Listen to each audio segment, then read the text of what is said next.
Hello, everyone, and welcome to the Burn Network, soon to be called Imagination Connoisseurs Unlimited. I am your host, RM, the creative content director here at the network, and I'm so delighted to be bringing you guys this watch party with Lance from the Outcast Creative, writer and director. Lance, I'm so happy that you are here for this watch party. How are you today, Lance? I got to tell you, I'm in a good mood because my channel just hit 1,000 subs today. Oh, how wonderful. How wonderful, Lance. I'm Yeah. so excited to hear that. And of course, your channel, The Outcast Creative, you always give the insider view of film, filmmakers, screenplay directors, artists, producers. You have a lot on your channel. Certainly, it is very, very impressive what you all are able to do. You often have interviews with actors who are in current film and television shows Yeah. repeatedly throughout the year, pretty much. And you are not only that, you also are an actual acting production company, if I'm saying this correct, Correct. where you do have actors, you do actors workshops, and you've continued this in addition to your filmmaking, in addition to your screenplay writing, in addition to your movie production. All this time, Lance, it's very, very impressive. And I just have to say, it's so great to have you here. You and I have done a history series, which I have not aired yet on my channel, Positive Fandom. But Lance, Yeah. What's happened to that? What's happened to that? I'm going to air it. It will be aired soon. But Lance, I have to tell you how pleased as punch I was while I watched the BAFTAs on my channel live on Sunday, how pleased as punch I was to see how recognized this version of All Quiet in the Western Front has become. Yeah. And when I saw it win Best Picture, Lance, my jaw just dropped. Tell me what you know about this production before we start the watch party. Sure. By the way, I was with you on that Yes, you BAFTA were. live stream. I don't know if you noticed I was commenting. I was up late and I was watching it with you. I Yes, have you to say, were. I have to say that the general consensus in the UK, I'll just tell you this now, is the BAFTAs was a travesty this year because they left out Bernard Cribbins, who was a really big British actor who died. He was not in the in memoriam section, and Mhm. several friends of mine who were members of BAFTA have all resigned because of that. Big actors, big names. Oh my So God. there's a big storm about BAFTA at the minute, and people are very upset. So that's a big thing right now. I was really pleased that All Quiet on the Western Front got 7 awards because I think it deserved all of them. I'm a big history buff. There's a few tanks and knickknacks behind me from World War II. World War One is not my speciality, and of course, All Quiet on the Western Front is set in World War One. But I have seen both the other versions of the film. It was first made in 1930, black and white production, of course, directed by Lewis Milestone. Now And that most of us have seen that version, right, Lance? That's the go-to version that many of us think about Well, when. it's the go-to version, but I think a lot of people don't even. I mean, listen, anyone under 30 probably doesn't even know that that version exists. You and I, film buffs and whatnot. You may well be under 30, by the way. I don't know, but I mean, I'm not. You might be. Yeah, I mean, I think a lot of people don't even know that this film has been made twice before because you've also got the 1979 TV version, color, which is not a bad version, starring Richard Thomas, John Boy of the Waltons, Yes, for most people. yes. Now that won a Golden Globe. That was a British and American co-production. The 1930 version won 2 Oscars: Best Picture, Best Director, and I don't know if you know this, it had a sequel as well. The characters that survived, because some of the characters survived that version, they did a sequel story called The Road Back, which I've never seen. I haven't been able to find it. It's what happens to them after the war, like the PTSD and all of that. But the 2022 version, because it's all based on a German book about World War One. This is the first time that the story's been told where all the leads are played by German actors of the right age. It's a German-British co-production. It was shot just north of Prague, 45 miles north of Prague, where they recreated France as it was then. And on a set the size of 10 football fields. I don't know whether that was American or British football fields, but I imagine they're not that much different. With Right. 250 meters of trenches, especially constructed. And yeah, and I mean that set was amazing. And it just, I mean, you really felt like you were there. So I think this is, for me, of the 3 films, this is probably the definitive version. I need to go back and watch the 79 version. I've not seen that in a long time. But they're all quite good. All versions of it that have been made are all pretty decent. They're all worth watching. There isn't like a naff version of it. Even the Richard Thomas one, it's made for television, so it's not as gory, but it's still a really powerful version of it. You know. Yeah, and I have seen both the versions that you're referring to, Lance. And as I said at the beginning of our broadcast, that that 1935 film has been kind of the go-to film, and it's a silent. Is it a silent film, Lance? No, it's not. It was one of the first films that they recorded a soundtrack for it on set separately. I haven't seen that version in a really long. I have seen it, but I haven't seen it in a really long time. It is out on Blu-ray, and there's a 130-minute version and there's a 157-minute version because it was cut for the UK market because it was deemed too gory. And both versions are on the Blu-ray, so you'll see both versions. But it does have sound, but it's the sound is quite art house, if you know what I mean. So Yes. because they hadn't quite perfected like big dialogue scenes and stuff then, so they tended to record them separately and then kind of have the actors mouth them and dub them over back then. So it was much more dubbing rather than live recording on set of dialogue. But it has got sound. It hasn't got loads of caption cards with dialogue coming up and that kind of thing. So it is a movie with a lot of sound. It's not a silent movie. Did you know that the woman who bought the rights to this, Yes. in this version of it, she got the rights, a British screenwriter. They cut her speech from the BAFTAs. Yes, I heard about that report just the other day, and this woman, this is the lady who's the Olympian. Am I correct? That's right. I didn't know anything about this until recently, and I'm glad she's getting lots of press because she, as a struggling filmmaker myself, it is a massive journey to get a film made, any film. And she bought the rights in 1997, I believe, and she basically took it around Hollywood and she said, I want to make this movie, but with no dialogue. And everyone was like, well, we don't want to do that. So eventually, I think she redrafted the script and she put as much dialogue in as she felt was needed. But I mean, we'll see when we start watching the film. Once you've had the initial kind of, these are your guys, these are your character scenes, there isn't a lot of dialogue in the film. There's amazing sound design, and it's all about the sound design once we get into the war proper. There's not a lot of talking.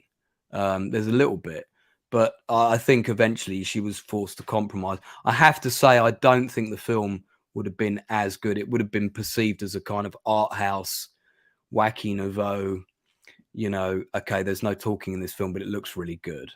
I think we needed the talking to get invested in the characters. I agree. I think that you know something, Lance, and I don't even know if the curriculum in high school are the same anymore here in the United States. But All Quiet in the Western Front used to be a book that used to be on what they would call the reading list. Yeah. You would have, there'd be like maybe 200 books you have to read when you're in high school, and this would be one of them. And so, of course, I haven't read this book in its entirety, but I've read certain parts of the book. And many people have read this book in their entirety, you know, depending upon what school you went to, and maybe even some military individuals who have had to read certain types of material may have had to, if you studied in the military or you're in an academy, maybe you've even read it. But it's very interesting. I had no idea that there wasn't another remake of this film. And of course, I had heard that this woman was an Olympian. Patterson, there she is.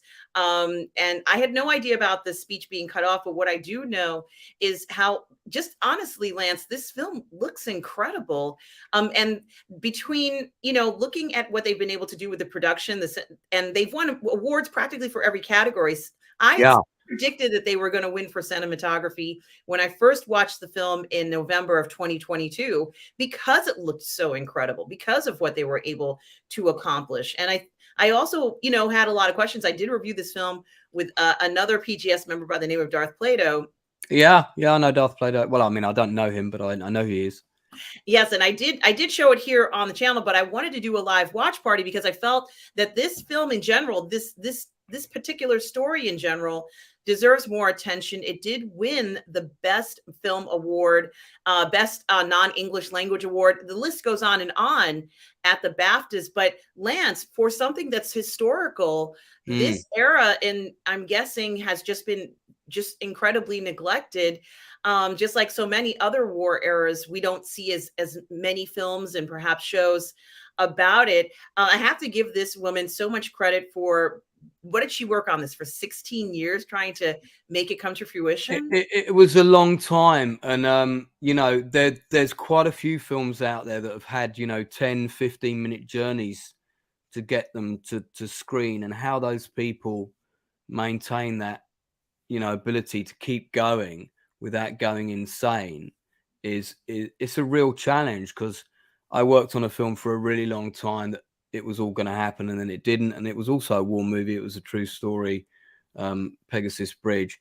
And when you get so close to the starting line, and we were in pre-production, we booked all the locations, we were negotiating contracts with the actors and everything, and then all the funding fell through. That's all I'm going to say about that. It's really, really soul destroying. It kills you, because it's your baby and someone's just executed it, for want of a better phrase, and now it's not happening. And you could have worked on it for 2 years, 3 years, 5 years, 7 years, whatever, and you expend a lot of energy. You get very emotionally invested, especially in a film like this, because don't forget, this really happened. This isn't Final Destination 7. These were, I mean, the characters are not based on real people, but these were real people. These were young kids who thought they were going off on a noble adventure, and they walked into a hell.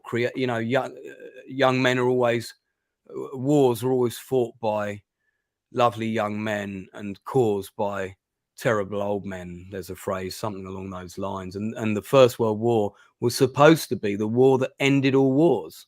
And there's a great quote about All Quiet on the Western Front that some politician said at the time. He said, every member of the League of Nations must watch this movie, because the whole reason they made it was to stop wars from happening again. And it is the ultimate anti-war film. That was, the book was designed to have the same purpose. Let's never go through this again. And lo and behold, unfortunately, in 1939, if you don't learn the lessons from history, you're destined to repeat them, as they say. And that's what happened. I think this film's got a really strong resonance at the minute as well, because let's face it, we're probably closer to World War III than we've ever been, certainly in my lifetime. And there's a lot of rattling of sabers going on right now around in Europe, and let's not get into that discussion, but you see it on the news, I'm sure. And this film feels like it has real meaning, because even though it's men in trenches and whatever, the message is the same. Lots of people are going to get killed. I think it's a really powerful film with a very, very relevant message for everybody today. Well, I agree, Lance, with you completely. And of course, we're going to be watching this film. I have it on Netflix. Of course, we're not allowed to show the film here on Netflix. Yeah, I've got it on Netflix here as well. So I'm asking for everybody who is going to be watching along to open up your Netflix accounts. We're really lucky, Lance, that this was on Netflix. Lance, do you? Yeah,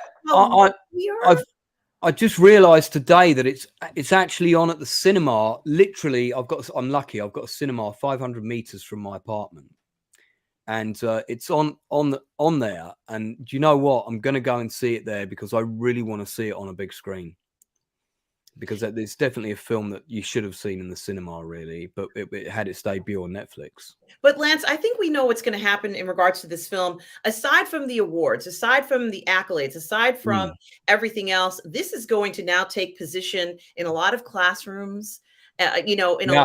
lot of institutions where people need to see what happened during that time period, it's going to take its proper place, an updated version, if you will, cinematographically speaking, from the 1970s to now, an incredibly updated version of this, where, you know, I know that the film had been criticized for a number of different reasons, but honestly, Lance, I can't find anything wrong with this film. I think for a film and what it's trying to accomplish, in only 2 hours and 28 minutes, Lance, Yeah. remarkable. I only had one criticism with it, which is why I give it a 9 out of 10 instead of a 10 out of 10. And it's a minor one, to be fair.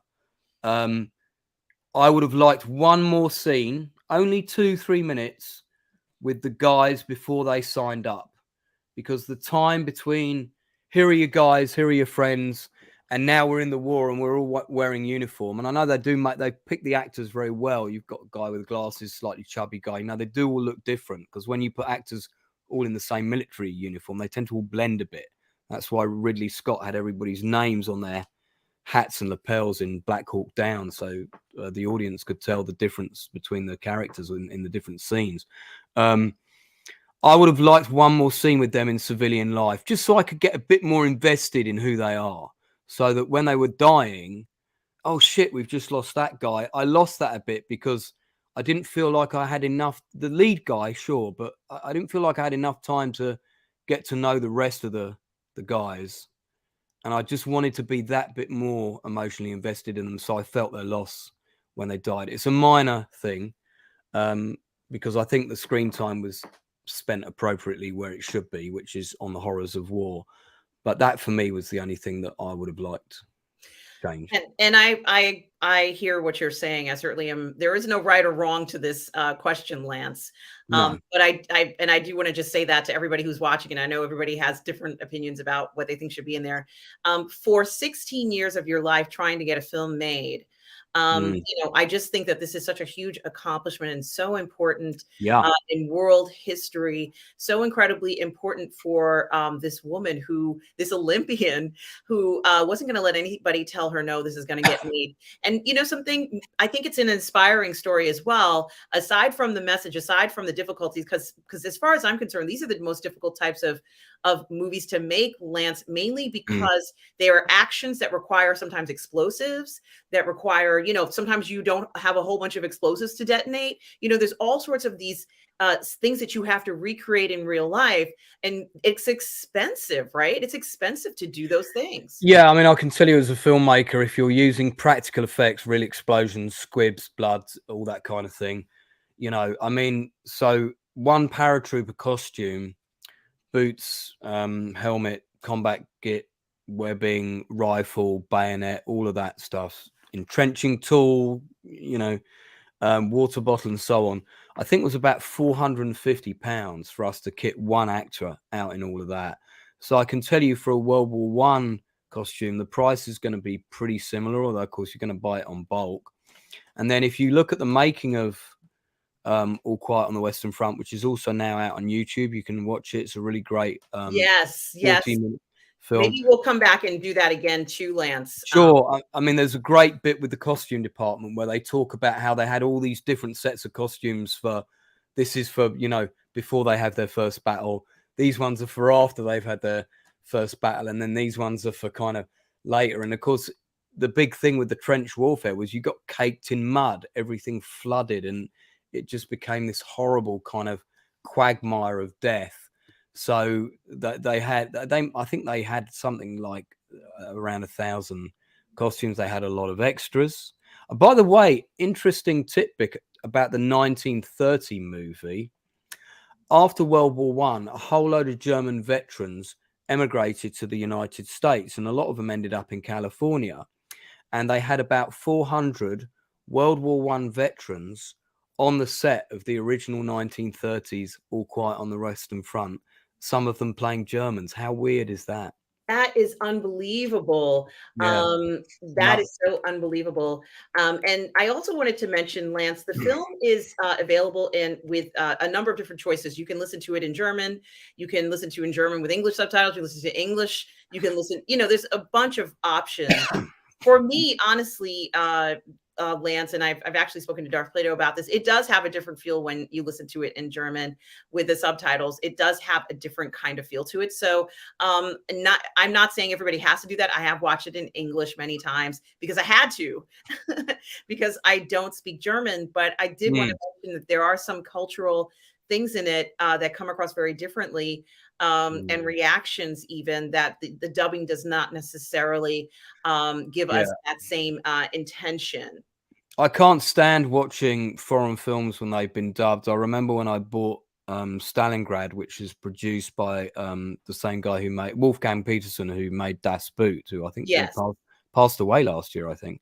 And Stalingrad's a great film, also a great anti-war film about a huge German military disaster in World War II. And when they first released that on video in the UK, you know, $9.99, go down and buy it when it comes out.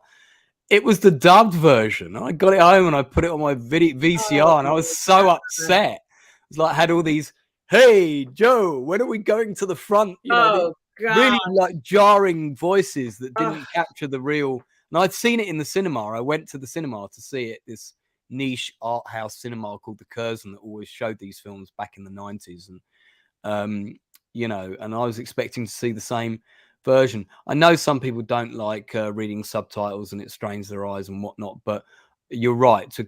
For the characters to hit the right, you need to see the performances of these actors.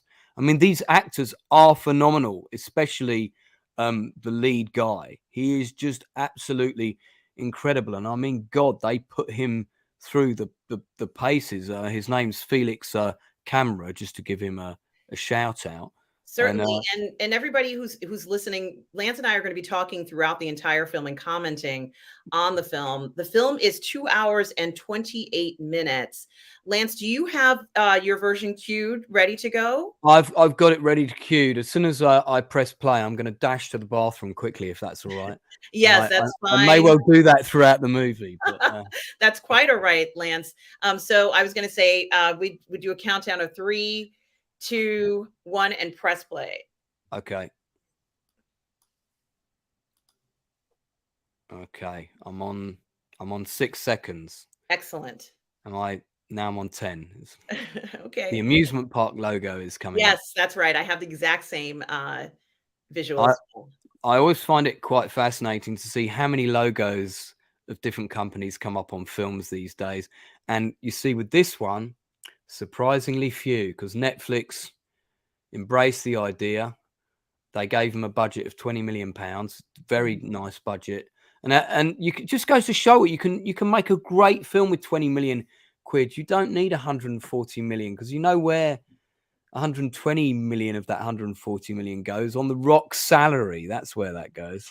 Well, what is your countdown clock right now before you run off? I'm on 55. Okay, thank you. I've got the landscape just coming up the mist. Yes, let me dash to the bathroom real quick. Certainly. That's a great establishing shot at the beginning there. And guys, we are in All Quiet on the Western Front watch party here on the Burnett Network. And Lance will be returning in just a moment.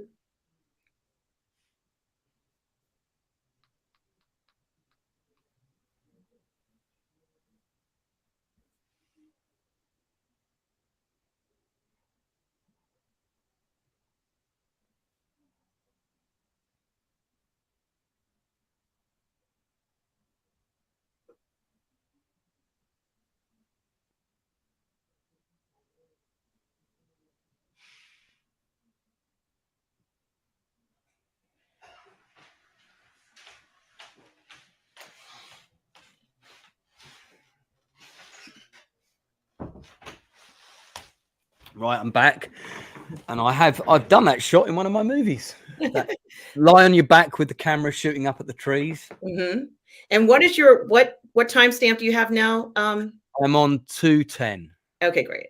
Are we in sync more or less? Yes, I'm just trying to sync the clock that I have for other people to see, but it's. I mean, if you need me to press the pause, I can. No, see, not at all. This shot is great, which starts as a pan down from the sky, and you're basically looking at the aftermath of a battle with all the corpses.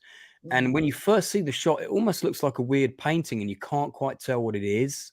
Yes. And I love that slow reveal and the way they slowly bring the camera down, and you're suddenly realizing, oh God, these are all frozen corpses. This is a battlefield. And this again is their 10 football field sized set, 45 miles north of Prague. It was constructed between 2 runways at an airport. Spent a lot of money on it on the set, I think, and rightly so. And then we're straight into the battle at the beginning. I think this film does that thing where it's like, don't we go back? It's like something 6 weeks earlier or something. It does that thing, doesn't it? Right. The like a flashback kind of. Everybody does that now. I mean, it is a good way of getting straight into the story. The Germans, of course, are wearing the helmet. That guy goes to look up over the thing and he gets shot straight in the head. So, yeah, the Germans are wearing the same helmets more or less that they wore in World War II. So, we kind of, and those helmets were very distinctive. They were not similar to any other nation. So you know straight away these are Germans. Okay. Yeah. And Lance, I just love this. Whoever did these panning shots, it's just spectacular how much they were able to capture just in these scenes like this. It's incredible how well done this is. Yeah, because when they were first constructing the set, it was covered in 3 feet of snow. Actually, you've got this great scene where they're charging across, and I think the camera's probably on a dolly track. Yes. And the guy's crawling back to rescue this other guy that's been injured. Then he gets shot in the head. I mean, this whole opening sequence is very reminiscent of the same kind of brutalness of Saving Private Ryan.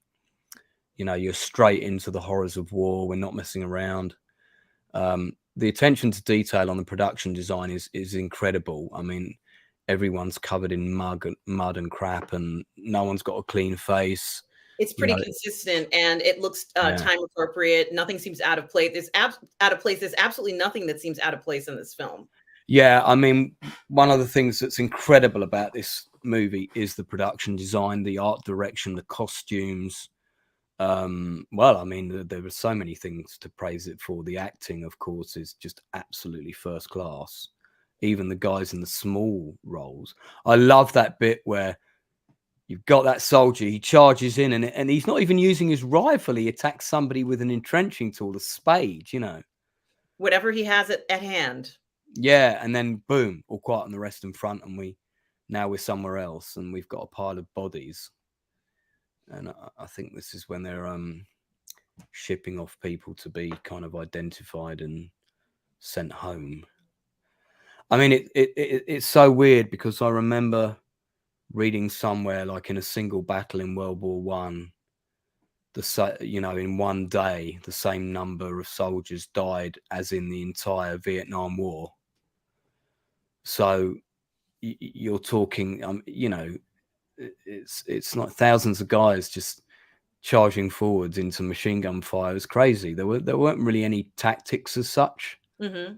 It was just a charging line, and they were ordered to go forward, and they did, knowing very well what the outcome would be for these soldiers. Yeah, and that's why you don't get so many films about World War One. That image of all the coffins in the mass burial there, and that's lime. I don't. If you see the white stuff that they're chucking on top of the coffins, yes, that's lime, and that was supposed to decontaminate. And sort of also decrease the smell of rot and.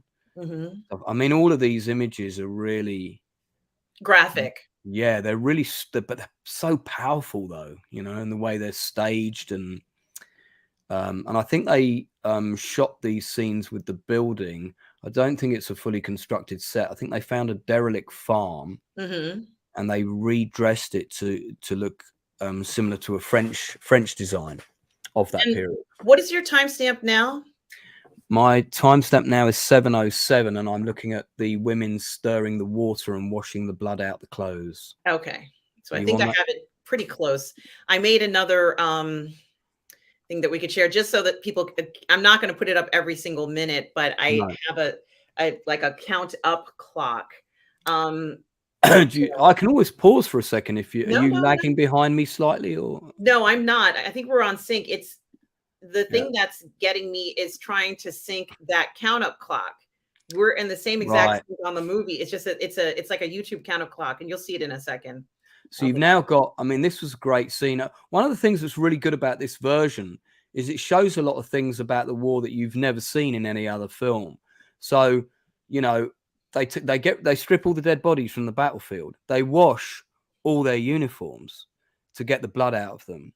They recycle them. They send them back to a massive sewing factory, and they're cleaned, and they're you know, repaired. And these uniforms are then shipped out as if they were new. But what they're saying to you is, these are not new uniforms. These are the uniforms of the dead. And you're wearing the uniform of somebody else who's already died before you. They are being reused. Yeah. And they will be repaired and be reused over and over and over again. And indeed, you know, all they need is essentially a person to put in the uniform to keep the machine going. It's like a machine in a way, Lance. So we're in the city now. If you've got the same scene up as me. Yes, I do. And he just got off the bicycle. Yeah, off the bicycle, right. And this is where we're introduced to the main characters, the gang of lads who are all friends, and it's all very patriotic. And I think these scenes, they were filmed in Prague. Oh, interesting. So because you can see, if you look around, for example, like at the back there, that drain pipe on the right is slightly modern, but you can get away with it. Yes. But what they would have done is they would have done a whole load of CGI removal of modernisms on the road and any kind of road signage or stuff like that. And then things like, for example, that car that's behind the four guys talking, I'll bet you that car is blocking something that's modern, and that's why it's there. As a filmmaker, like a fire hydrant or something like that. Yeah, be a fire or an electricity box. You know, you got the box with all the electrics in. It will be like something like that. You can see from that tower as well with the yellow building there, and that's very much the architecture of Prague. And I'm pretty sure these interiors are all real locations in Prague churches, or great attention to detail with these uniforms with the red caps as well. Even this part, Lance, where they have the taps going on in the background as he's giving them this pep talk, this speech that's supposed to push them through. Is so fantastic. And I like the way, you know, for example, here, some of the lads have got slightly different waistcoats. They're all trying to be slightly more fashionable than the others, because this was a real period of change in terms of technology. Steam was just, you know, the steam trains and things. It was the age of steam. It was the age of the train, World War I. Aircraft were very much in their infancy. Fashions were constantly changing. The types of hats that people were wearing were changing. I really do love history, so it's very much my bag, all this kind of thing. And absolutely. And they all do look dressed very well. Especially in this scene, they're wearing their best clothes to this. This is the most important thing in their lives so far, right? Yeah, I think the impression given here is that this is you know, one of the schools of the kind of, you know, very well educated young men, and these are the sorts of people that will go and do Germany proud, and off you go, lads, thanks very much. You know, and they're all, I love it. It's the faces on the kids, it's the optimism of youth, and this is all the calm before the storm. And they certainly do look like children, don't they, Lance? They really do, yeah, especially the lead. And I think what I was missing, I wanted to see some scenes with their families, their mum and dad, and, you know, potential girlfriends, sweethearts, that kind of thing. And if I remember, I've seen the film twice already, but I deliberately didn't watch it again because I found it so horrifying. I think I don't think we get those scenes, if I remember rightly. And that for me was, I would have liked to have just seen a little bit more of their lives before, not just them at school. And this is the part that you were talking about, Lance, where they get this uniform, and of course it's a uniform we saw. They visually, I love that they visually showed us and didn't say anything, because we got to put two and two together. It doesn't matter what language you speak, you know exactly what happened in that first 10 minutes of this film where they washed all these uniforms and repaired them and made them appropriate for use again. Now that's interesting. You see, they reinforce the message there. Sorry, my uniform already belongs to somebody. Sorry, I've got Yes. a block of Okay. chocolate in my mouth here. No, it's okay. I have And, my I have did you my see tomatoes. they forgot to take the label off, and then they cut to that shot, and there's a whole load of labels under the table. Now I missed that last time. No. Yeah, you did say it was mandatory to eat chocolate during the stream, didn't you? But you know what's interesting about this, Lance, is that even if, let's say, you didn't speak English or German, you would still understand what's going on in this film. I think the lady behind it all who bought the rights, and I think we should mention her name. Actually, I had it a second ago. Leslie, isn't it? It's Leslie Patterson. Yeah, and she like I said, she wanted the original film to have no dialogue.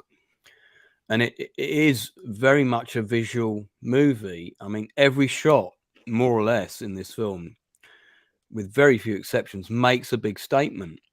You know, this whole sequence here, again, is really clever. You know, again, the optimism of youth, and everything's brand new and shiny. Well, second-hand, brand new and shiny. I saw the effects for this, and it's incredible. One of the things I really like about this movie is the CGI that they've done in it. With, I think, the exception of one scene, you don't notice it, and that's what CGI should be. You shouldn't notice when CGI is used, Right. And they use it in quite a lot of shots, and it's completely flawless. It's totally seamless. It's really good. Because in that shot where they were marching along the road, they doubled the number of people that were actually there. With the CGI replacement, you'd never know. So we establish here that like one of the characters is a virgin, and again, that sort of underscores that these guys haven't even experienced anything in life yet. But like I said, that was the thing that was missing for me. We're introduced to them as, yeah, boys at school. Boom, they're signing up. Boom, they're in their truck. They're on their way to war. I haven't met their mum or their dad, or seen where they lived, any of that. And I kind of felt like maybe I just wanted to know a bit of that, just so I could understand what they were losing as well by joining up. Here's our converted farm, again in north of Prague somewhere. It looks so good. Period correct trucks. I've got various friends of mine who could tell you the make of that truck and the name of the engine, but that's not my specialty, but I can tell you they are the right ones. Well, you know, honestly, Lance, I was impressed by looking at this. I'm not an expert in this, but I've watched enough of these dramatizations of these shows and videos where they kind of nitpick whether it's accurate or not. And this is just remarkable. It looks like you've just stepped into this. I mean, what I like about this film is the effort. I mean, look at that shot there. And I mean, I know there's some CGI there, but as well, but you've got so much going on. If you paused it, you'd be able to see not just the medical trucks, but there'll be a catering station with the food, and Your craft services would be right there. yeah, you know, yeah, exactly. All of that. Someone selling popcorn. But I mean, just for example, like look at the mud here, and it's just a really, and you can see now the veneer of the guys is already changing. This guy's now a bit out of breath. He's kind of red. He's being told, you know, fatso, hurry up. You know, we're not a tea party here. Get on with it. And boom. Now, so far, this has been the hardest day of his life.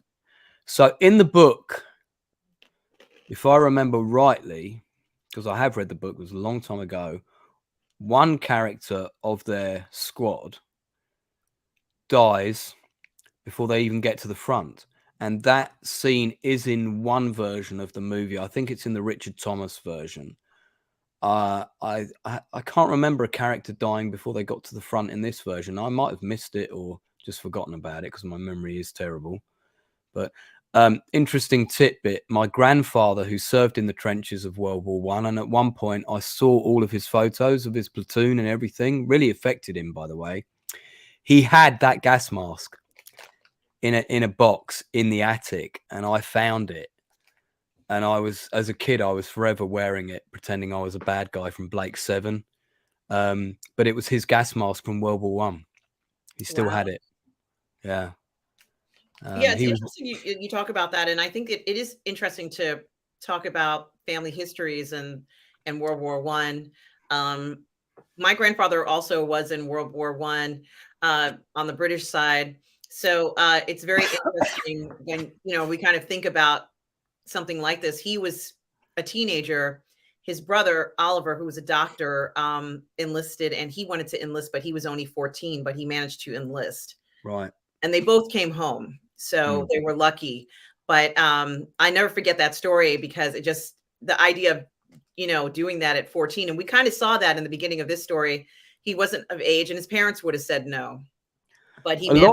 lot in both World Wars, 1 and 2. A lot of, and hopefully not 3, a lot of people lied about their age to sign up. Like younger brothers they felt disgraced that they weren't fighting the war that their older brother was in, and they would just go down to the signing office, lie about their age, and next thing you know, they tell their parents that I'm off, I'll join the Navy or whatever. And that was very common. I think there was a British paratrooper in Normandy who was 14. It came to light like much later, 14 or 15, something like that. Imagine going into that kind of environment at that age. It's crazy, isn't it? Yeah, it is quite frightening. I can't imagine a lot of 14, 15-year-olds of the millennial generation dropping into France, be it in trenches or by parachute. So if you got I assume you're on the same scene with the rain coming down. Yeah. They built a sprinkler system to flood the trenches for real and rain on the actors. They had a whole series of these things. So Russ, I'm sorry. Lance, I'm not Russ. That's it. Russ is the other guy. Lance, are these trenches that they built for this movie? Yeah, that's correct. And they built them. They would be narrower than this normally. They built them slightly wider to fit the camera crews in. So the camera crew would have a bit more room to move their handheld rig. So they're about half a meter wider than they would have been. But yes, they did, like I said earlier, 250 meters of trenches they built. And actually, one of the things I do remember saying to my grandfather, or my grandfather telling me, was that there were two things he hated about the trenches. One was that they kept flooding, and the other one was the rats. So, and you hear one of the kids just said, "This isn't how I imagined it would be," signing up. So the illusion of the great adventure, I think, is now firmly broken. I also liked a bit earlier in the film, as they were approaching the front line, I love the way that they gradually disintegrate the landscape in the different shots as we get closer to the war. It's very well done. It's literally just a pile of mud. There's absolutely nothing to distinguish it from a pile of mud versus what might have been, as we saw in the beginning, that foxhole, if you will, that natural, that beautiful area. It's just so gone. It doesn't even look habitable anymore. Yeah, I mean, trench warfare was it was the worst kind of warfare. Worse than Napoleonics, because at least with that, you weren't in a trench for weeks, months on end. And World War One was not very fluid. The lines were static opposite each other for periods of months, even years in some places, and very little advance was made from one side or the other, and the whole thing sort of stalemated really fast, and it became a war of attrition. I think this is set 3 years into the war, so I think it's 1917, so the same year as the other movie of the same name. Mm-hmm. Because I think they serve on the front for a year, and I think towards the end of the film, like the war's ending, isn't it? If I remember rightly. And that's the big tragedy about. Well, we won't get into that now. Well, they've talked about how many they've done research papers and written books about how many people died after the war was officially, let's say, ended, and how there were still actions, and so we know it did happen, and this seems to imply that's what happened in the end of this story. I mean, they used to call what we call PTSD now. The origins of PTSD came from World War One, and what people called it was shell shock. Mm-hmm. And there's a really good film made about that, the name of which escapes me, which is about a load of World War One veterans in a kind of temporary hospital, and they're clearly all suffering from shell shock, and they're being assessed, and some of them get sent back to the front line again. It's a good little movie. I can't remember the name. Somebody in chat might know and shout out about it. I should probably say hello to Tom Jr. because I bet he's there, isn't he, somewhere? Yeah, he's here. and Darth Plato as well. Yes. Let me have a look at. This is not a war movie. It's a World War One movie. It's nothing like the Ukraine or anything else. Darth Plato said. No, I mean, it's not. It's nothing like the Ukraine. But I think the core message of the film is it's an anti-war film. So I think there's a lot of messages about the film that are very relevant to the things that are going on today. I'm not saying it's a parallel of the conflict in the Ukraine or anything like that. And what else we got on this? Have a look in the comments. Yeah, reusing clothes worsens typhus. That's very true. But that's why they had the scene where they were boiling them all to get rid of any infection. And and Tom Jr. Jackson said his grandfather was in Korea. Well, Lance, we're seeing shots right now, the type that would push you to the limit when you're talking about cinematography, getting the lighting just right to make it look as if you're out in the field yourself and seeing, rockets being fired or whatever it is. It looks quite authentic. I mean, one of the great things about the advances in digital film technology and digital cameras is that you can shoot so much more easily in the dark now because they've got a far greater dynamic range, which is the stuff that enables you to adjust the light and so on. And I'm not going to get super technical because I'm not a director of photography. That's why I have one, and I lean towards him or her for those decisions. But in layman's terms, you can do a lot more with a digital camera with far less lighting than you were ever able to do before. It doesn't necessarily make shooting the scenes easier. Shooting stuff like this would be incredibly complex. I'd be interested to know whether this little room that they're in now, whether that was part of the set in the trenches, or was that a different location somewhere else? I suspect it probably was part of the set in the trenches, because I think they probably would have wanted to give the actors that sense of continuity of once we get to the front lines, you're going to stay there until you've finished everything you're doing in the script, for that kind of authenticity, that realism. And that would have been my approach. I wouldn't have wanted to take all the actors away for 2 days to do a studio scene in Prague and then come back to this place. But who knows? I don't know where this particular scene was filmed. But this is the first time they experienced an artillery bombardment. And of course, at different intervals along the trenches, you'd have these kind of bunkers built into the side. Usually they'd be for the officers' quarters. But everybody would go in there. I think this is when everybody's really starting to show real fear now. And yeah, God, yeah. So that guy he panicked and he went out the bunker, and his body took a direct round and his body just disintegrated, and the lead actor's face got covered in the guy's guts. I mean, that's probably the first really horrific moment in the film. And then the bunker takes a direct hit and it's all collapsing. And And certainly we do see a lot of terrifying scenes in this film. It's not it's meant for adults, and hold back a lot of the terrifying realities of war. And I think it's done in a realistic way.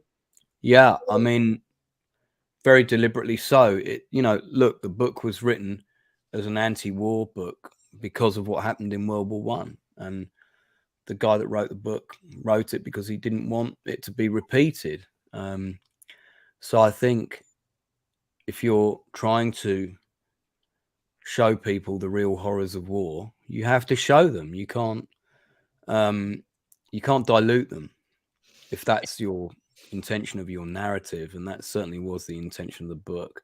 And Lance, here we're seeing another incredible scene here where he's kind of just being roused by hearing people on the outside kind of digging them out of this bunker. It's incredible, these scenes. Yeah. So good. Yeah, I mean, I've got the sound turned off at the minute, but I remember the sound design in this particular sequence where gradually he sort of his hearing is coming back to him, and it's really well done. And yeah, he's been completely buried by the shell fire. And again, you got that pan up, and you can see a load of people that didn't make it. You know, it feels like pretty much everybody around him, anybody who he was talking to 5 minutes ago, is gone. And now he's, you know, this is the first time when you're looking at him and you're thinking, which actor's that? Oh, that's the lead guy, I think. Yes. You know, covered in mud. And you'd need to be really game as an actor to play this role. I don't think everybody could have done it. You know, if you were somebody who's, I need my trailer, where's my assistant? Yeah, this is not one of those. You're not going to be able to do that part. You've got to be someone who's really literally prepared to get their hands proper dirty. And you're not going to come out of this completely unscathed. You can't come out of this role completely unscathed, because even with the dramatization parts, the gravity of what you're dealing with is going to have an effect on you.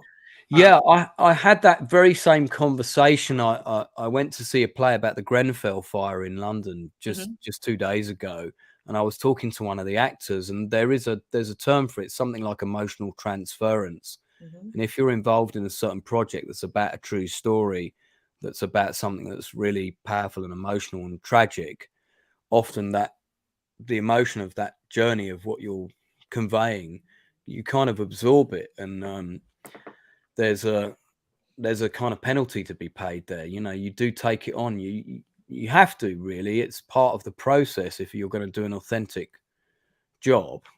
So I mean, these guys of their generation of people, because I can't think of any other film that's done this recently. These young men who did these roles are probably the only people of their generation that have got as close to experiencing the realities of World War One more so accurately than anyone else on the planet. So it's I'm presuming, but I don't know for sure, Lance, it's 18 to 30-year-olds we're talking about, right? Yeah, I mean, I think all the lead actors were probably under 26. And here, of course, he's collecting. Did they call them dog tags at that time? ID tags? I don't know what the Germans called them. They may have had a different name for them. But yeah, it's basically the same thing. And the Germans had these ones which could be snapped in half. They did the same thing in World War II. So you would leave half of it on the body and half of it on the take it with you, or you could do anyway. I believe that's correct. And of course, these are the glasses of his friend who he came with, right, Lance? Yeah, and I think that's the indicator that he hasn't made it, which is quite sad, because that guy was one of my favorite characters. It also looks very cold wherever they are. It looks like it's freezing out there. Yeah, I think the time of year that they shot this, it was pretty cold, if I remember rightly. And what about and I know it's probably not there, Lance, but maybe it is, the smoke in the background, the mist in the background. You know, this looks like hell. This looks like hell. Well, I mean, just look at the amount of mud, and see this turning that body over. Now that's an actor. That's not a dummy. So that actor would have had to lay in that mud for however long the setup all day. Yeah, I mean, you know, I It's don't know. all day. It's not a few hours. It's 12 And hours. I know that Before makeup we or should after give a makeup, rather. we should give a shout out to the cinematographer DOP James Friend, who's English, who was the DOP on a friend of mine's film. I think it was called London Takedown, a kind of a gangster heist movie. And I Yes. mean, that was like a low budget indie film. It was made about 6, 7 years ago. So it's great to think that James Friend has gone from doing some fairly small indie films to being the DOP on All Quiet on the Western Front. Now won a BAFTA. Hopefully he'll win an Oscar. You know, what a fantastic transition for that man. And I But mean, the photography in this is amazing. This is amazing. certainly awards that are well earned, Lance, because this is just so spectacular in its execution, in its conception, but also in its execution, where it's almost flawless to me. I don't believe that this isn't actually happening in front of me, Yeah, I Lance. mean, this scene where he's, you know, he's turned the body over. It's one of his friends. The guy's dead, but he almost kind of looks like he's staring at him. You know, the way they've staged that face with the eye open, and it almost looks like the guy's alive, but he can't move, and he's actually still looking at him. And maybe he is. Maybe he's not completely brain dead. And I mean, you know, the lead actor's reaction is just so real. It's really visceral, the whole thing. And the other thing too, Lance, and I'm sure that this has been considered, it does feel very dangerous to even walk on this set, Lance. You know, it feels like you're putting yourself in danger just to walk in this. It's quite remarkable. I mean, we shot a war scene in a factory. It was an abandoned factory in an island in Greece. It was a small scene, and you know, we had to have the whole place like marked out so we knew where we could tread and where we couldn't. I mean, this set was created completely from scratch. So some of the things that look really brutal and sharp may not be as brutal and sharp as they appear. Mhm. Now we're kind of, it's said 18 months later, and then I don't know what's happened on the subtitles there, but the date came up 98, right? 1898. That's not correct. No, No, that's wrong. And then now it's saying Dresden, November 1900. I wonder if the subtitles are wrong. those are birth date. Oh no, these are their birth dates. Oh, I see. That's what they're doing. They're looking at the dog tags. Right. Oh, yeah. There we go. It took me a while to realize it too. So don't. Yeah. It's not just you. Some of Well, I got the some of them sound are off. 17, 16, and 17 years old. Yeah. Most of them. Yeah.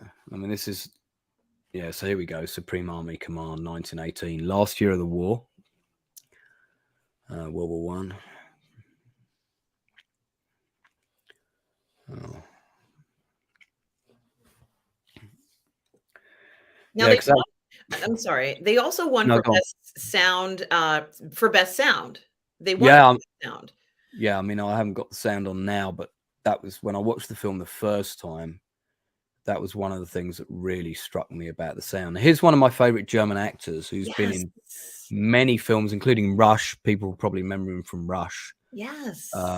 Daniel Bruhl. And he was in Falcon and the Winter Soldier as Yeah, Nemo or something like that. He's a great actor.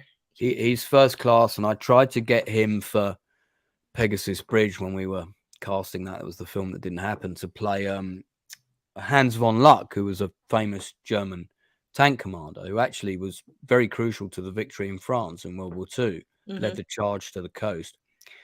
And I really wanted him to play me. He even looks a bit like him.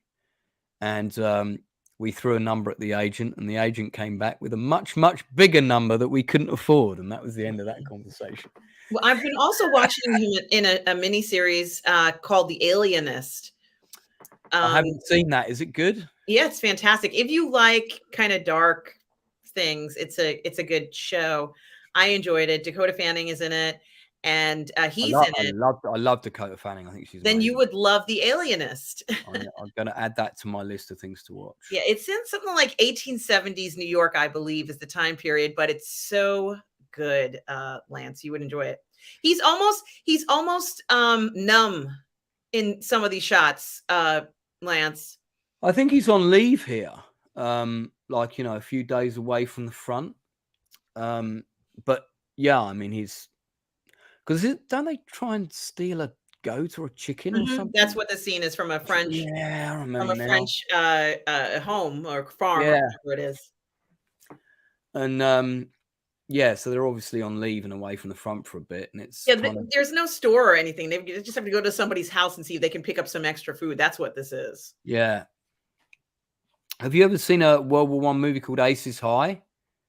No, I don't think I have. No, you should track that down. That's a really good film Okay. about the pilots, and that's got some great scenes where the people are on leave as well, which and the sort of things that they did. Very good. I did recently watch Devotion, which is about the Korean War recently, and that film was very good. Another era that doesn't have as many films made about it, about fighter jet pilots, so to speak. Oh, yes, you should with the black pilot. Yes, played by Jonathan Majors was in it. Yeah. And it was a fantastic film.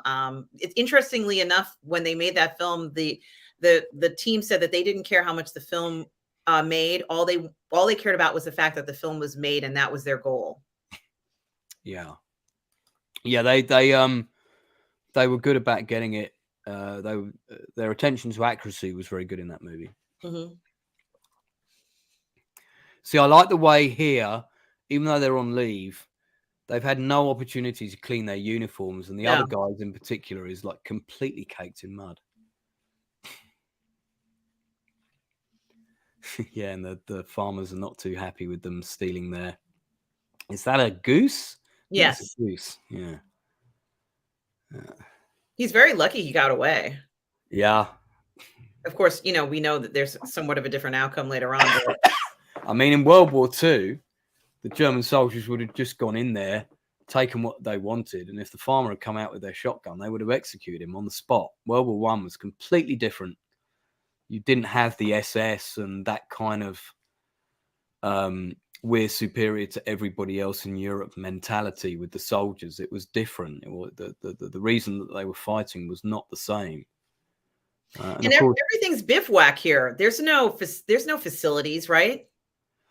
yeah, I mean it's but this is the sort of thing the guys would do. I mean, also look at the guy's teeth who's eating the meat here, your lead actor.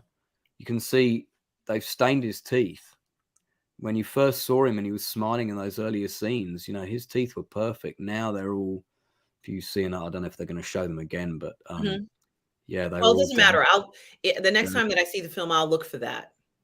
Yeah, I mean, they've done it with all of them. They've all got dirty yellow teeth now, because there's opportunities to clean your teeth on the front line. Few and far between. Are not clean. They're not clean. This is, it's probably been a few months even for some of them living this lifestyle that none of them are accustomed to.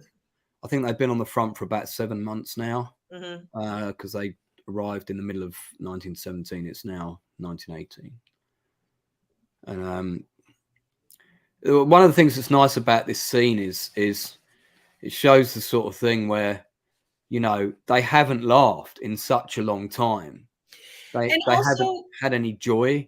Yes. And also, Lance, something else that I wanted to mention is that I think most people could probably tell you what a person's mindset is from people during World War II.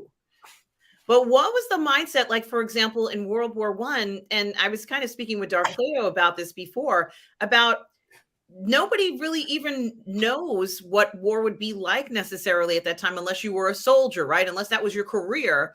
You don't know anything about war. The average person probably doesn't know anything about what an action would be like.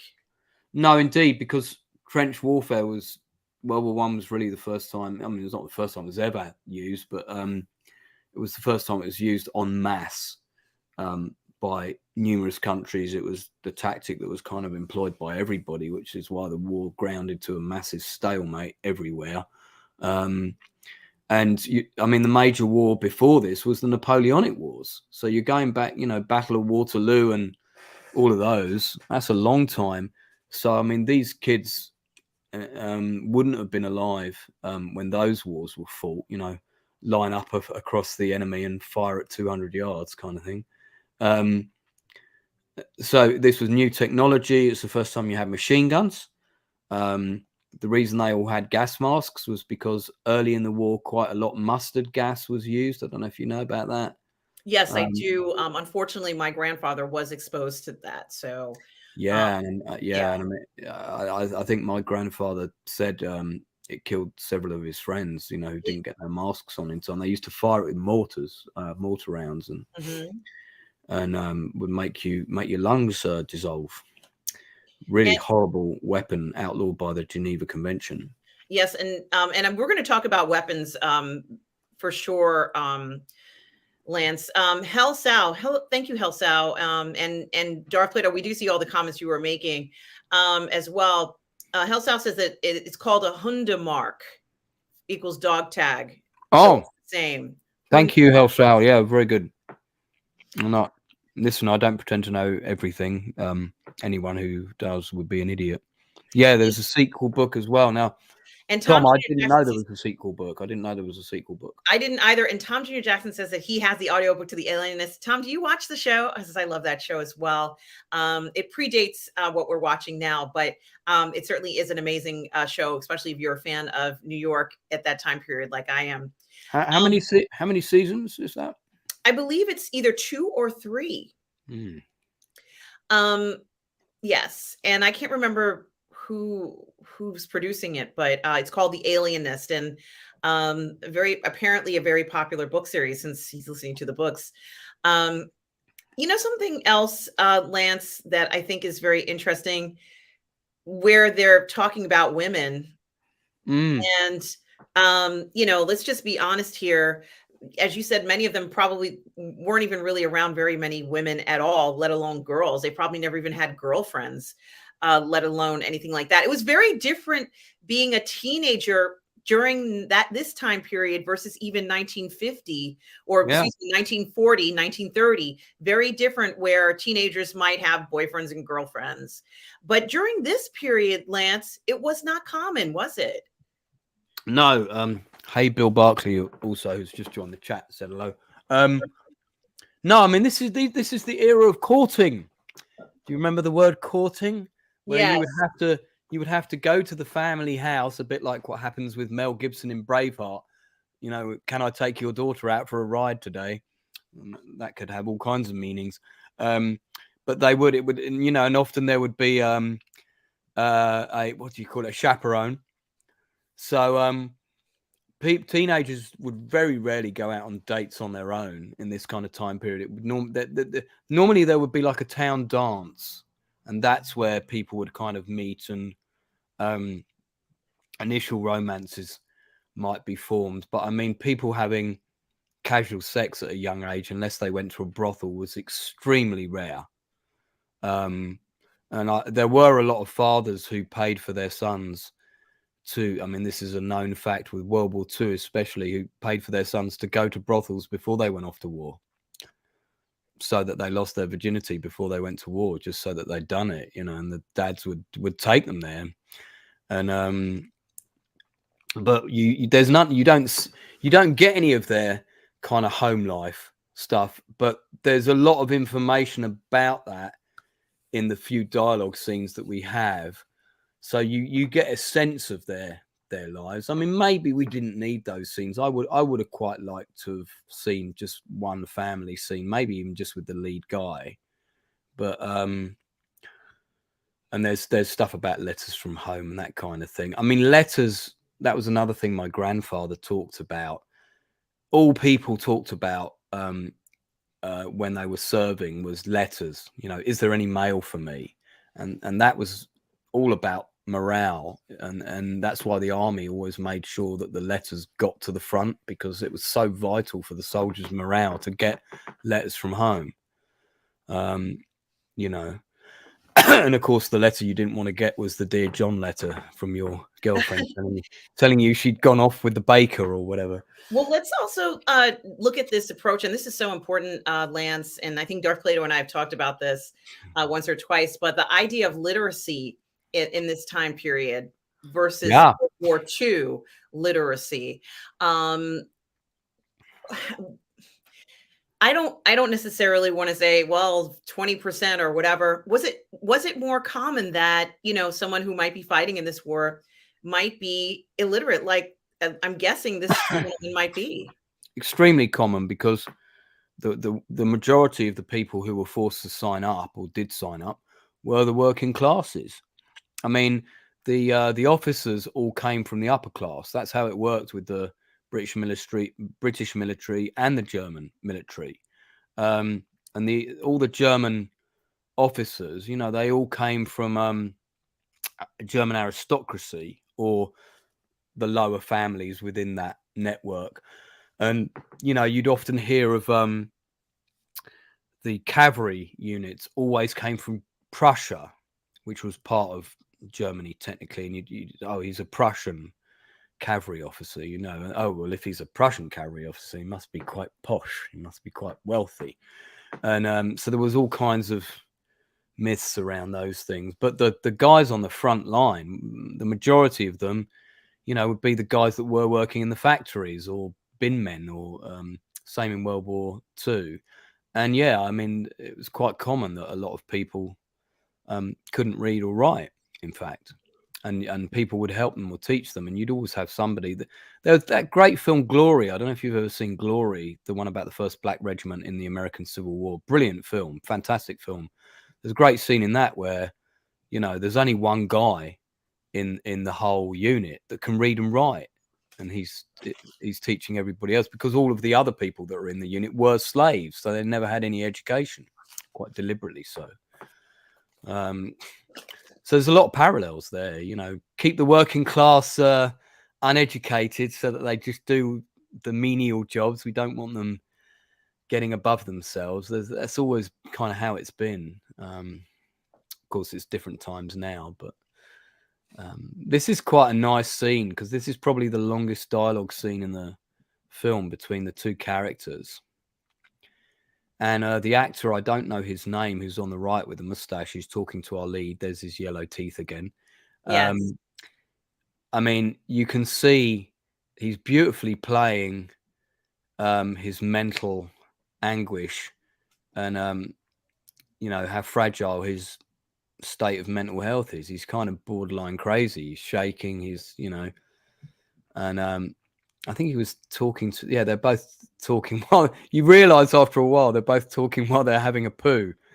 Well, yes, I realized right away, because this man is taking his pants off, so that's always going to grab my attention. But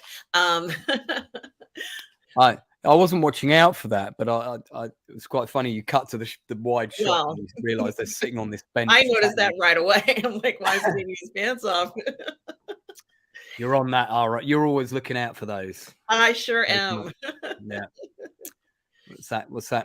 Masculinity? Not something. It's the female gaze. That's the one. Gonna see that. I couldn't miss that. I mean, there's a lot of.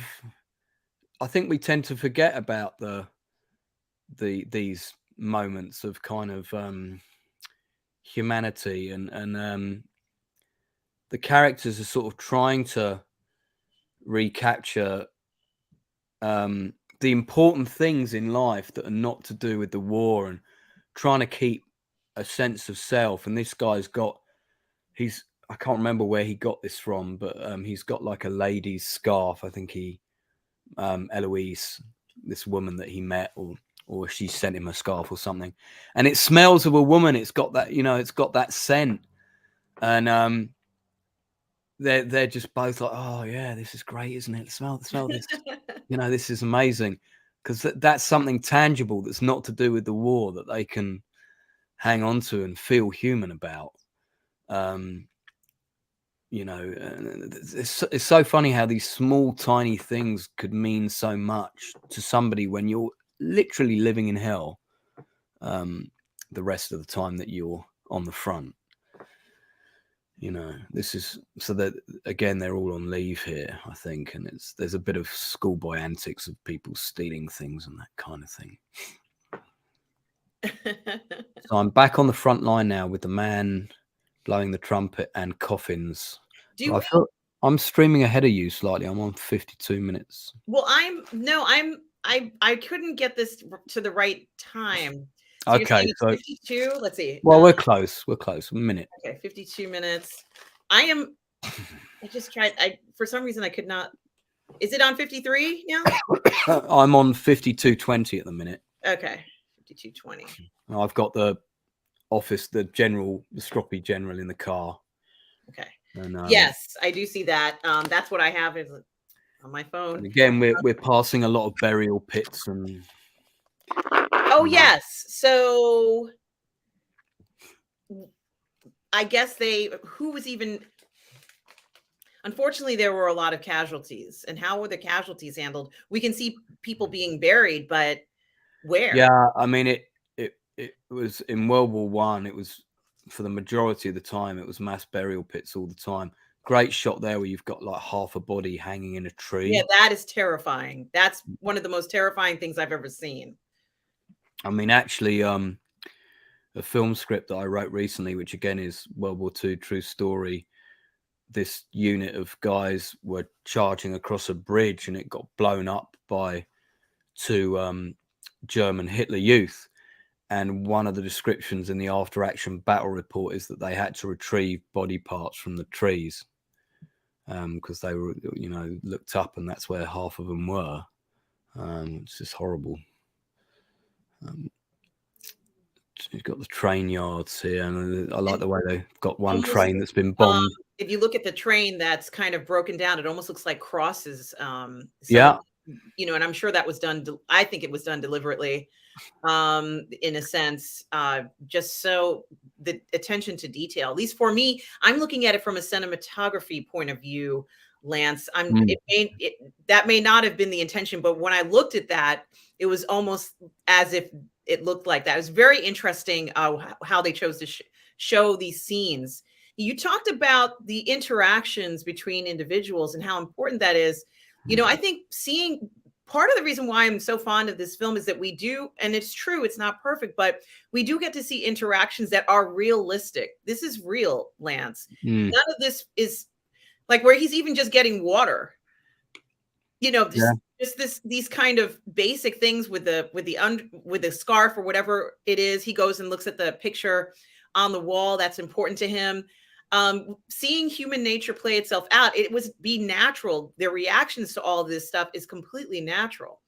And when they arrive at this train station, things do feel ominous. They've got that do do do, kind of music score that tells you something's wrong as they're entering here.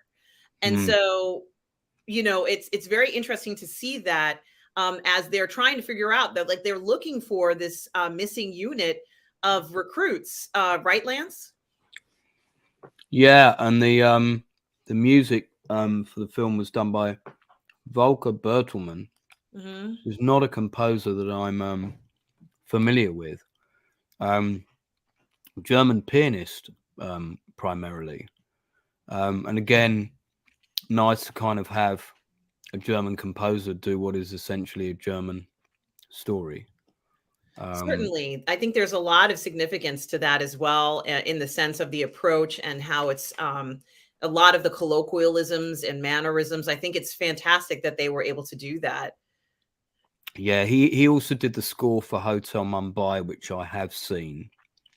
That was another pretty good film, actually. So yeah, this is pretty haunting because he opens the door to the room and there's just like tons of corpses in there. Yeah. And you're not quite sure exactly what's happened to them at first.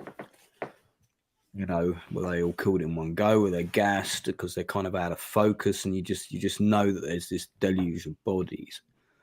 The color palette's very interesting in this scene as well. The way that the train cars are red, but everything else is very opaque. It's very sort of, this very kind of greens and grays. And so when you do have color in this film, it really does pop out from everything else. Yeah, so I think what they establish is they took their masks off Right. too early and the area had been, I think, bombarded with mustard gas or whatever, and that was why they all died. And the comment where he says Germany will soon be empty. Yeah, because there won't be any more lads to send to war, because so many of them have died. That shot of the train coming up to the camera, Amazing. that's been used in quite a few movies, and I think Steven Spielberg even used that shot. Now we kind of go to the whole thing with where they go to thrash out the peace agreement. I was surprised that this was in the film, actually, because I could be wrong, but I think in one of the others there's no scenes of this at all. In one of the previous movies, but I haven't seen them in a while, so I could be wrong about that. Maybe it's just that the scenes in the trenches are the ones that stay with me, of course.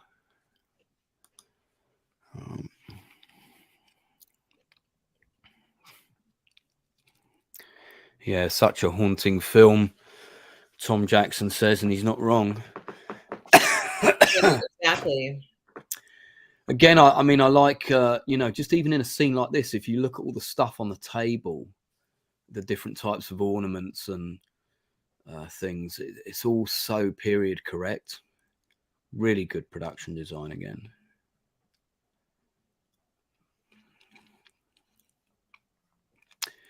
And yeah, they're talking about the tank attack, which of course that's coming up soon, and probably, I think, the most memorable sequence from the film for my money.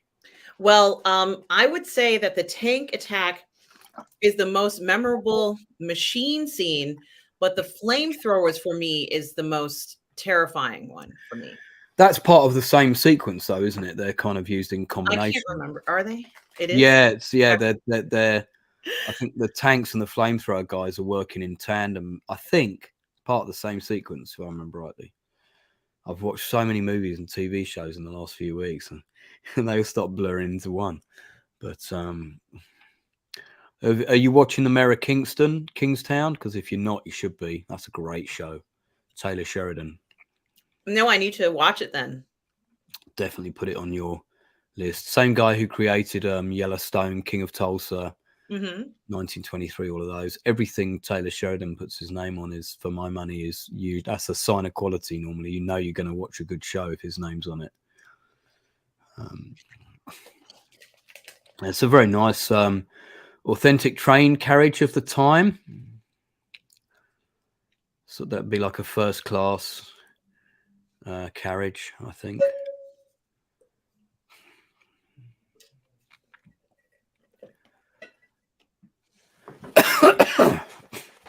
Excuse me while I blow my nose.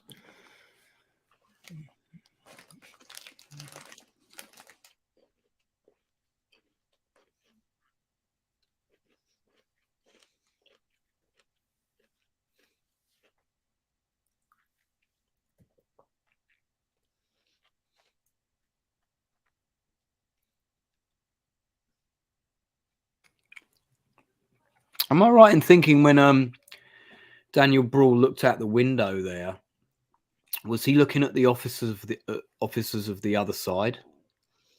Oh, I'm sorry. I don't know, Lance. I'm sorry. Yeah, I wasn't sure because that shot was framed in such a way that it was to be significant, but I never quite got what the director was trying to say there. Perhaps someone in chat can enlighten us. And this, of course, is when they get told about their next joyful mission.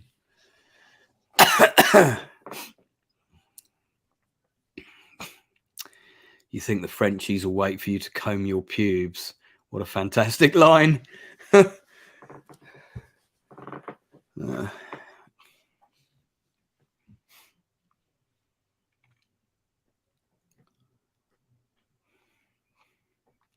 really do like these shots at night with the trucks, the long train of lights so when you've got the sky like that, and you've got those light and dark shades of blue, that is either the hour before dawn or the hour after sunset.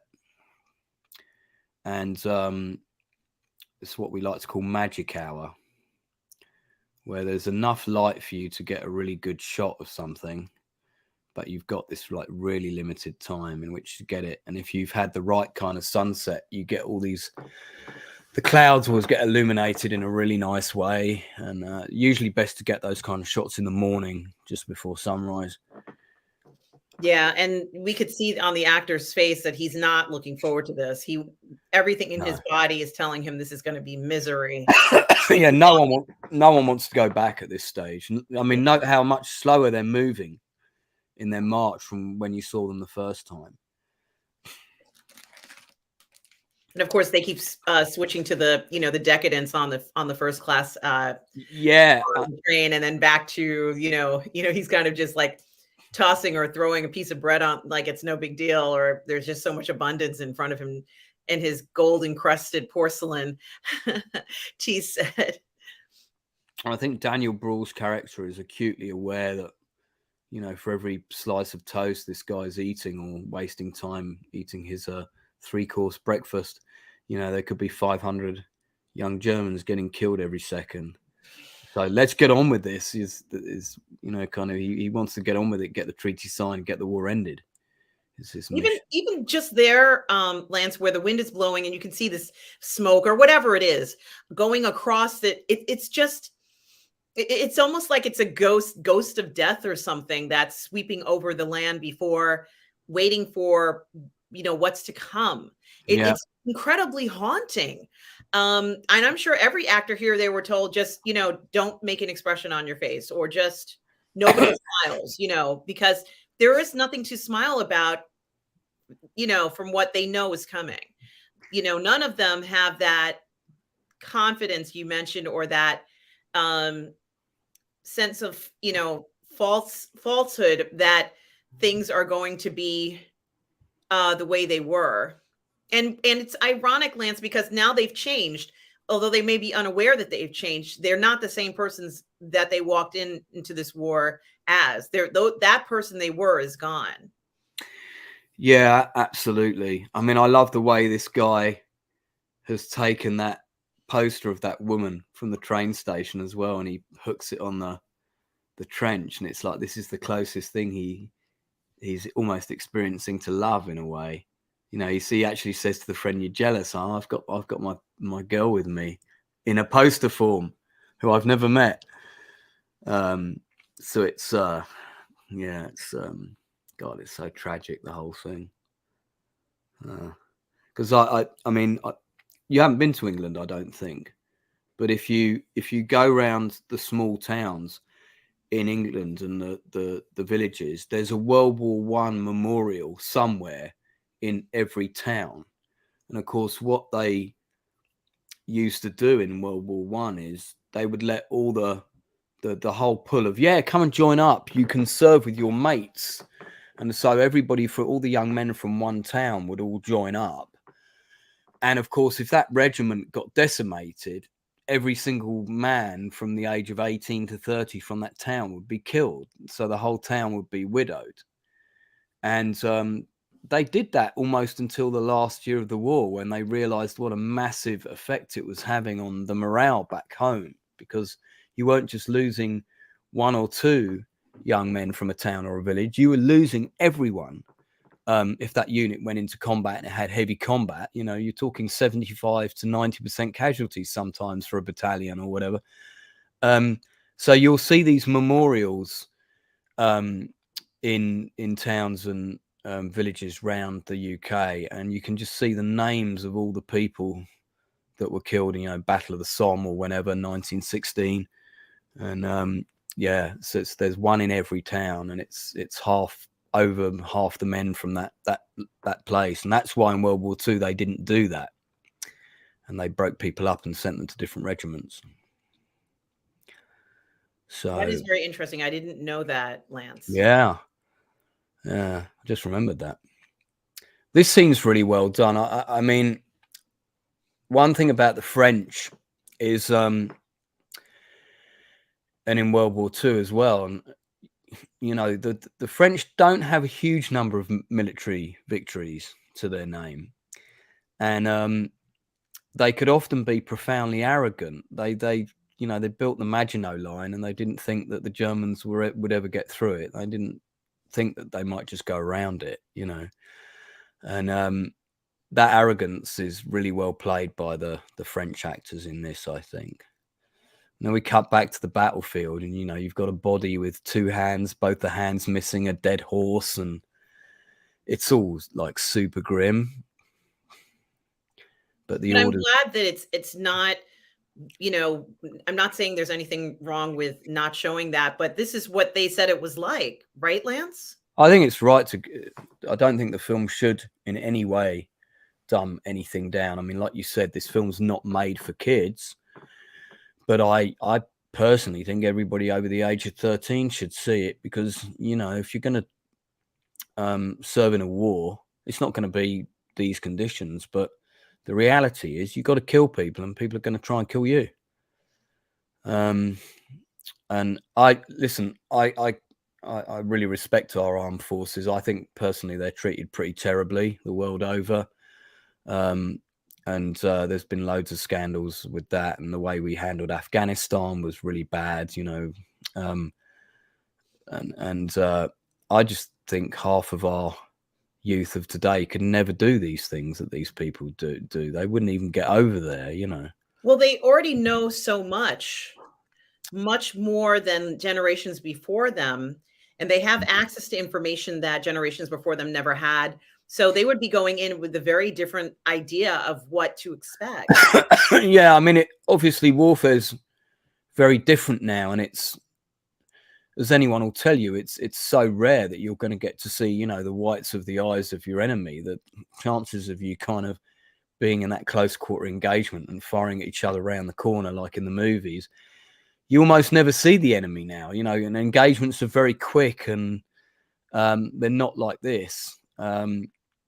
You know, trench warfare is, I mean, you still get trenches, you see them in the Ukraine, but they're more for protection from artillery rather than a static position to which to fight from. Because I don't know if you know this, but 80% of all the casualties of World War II, I think it's something like that number, it's a very high number, were all killed by artillery.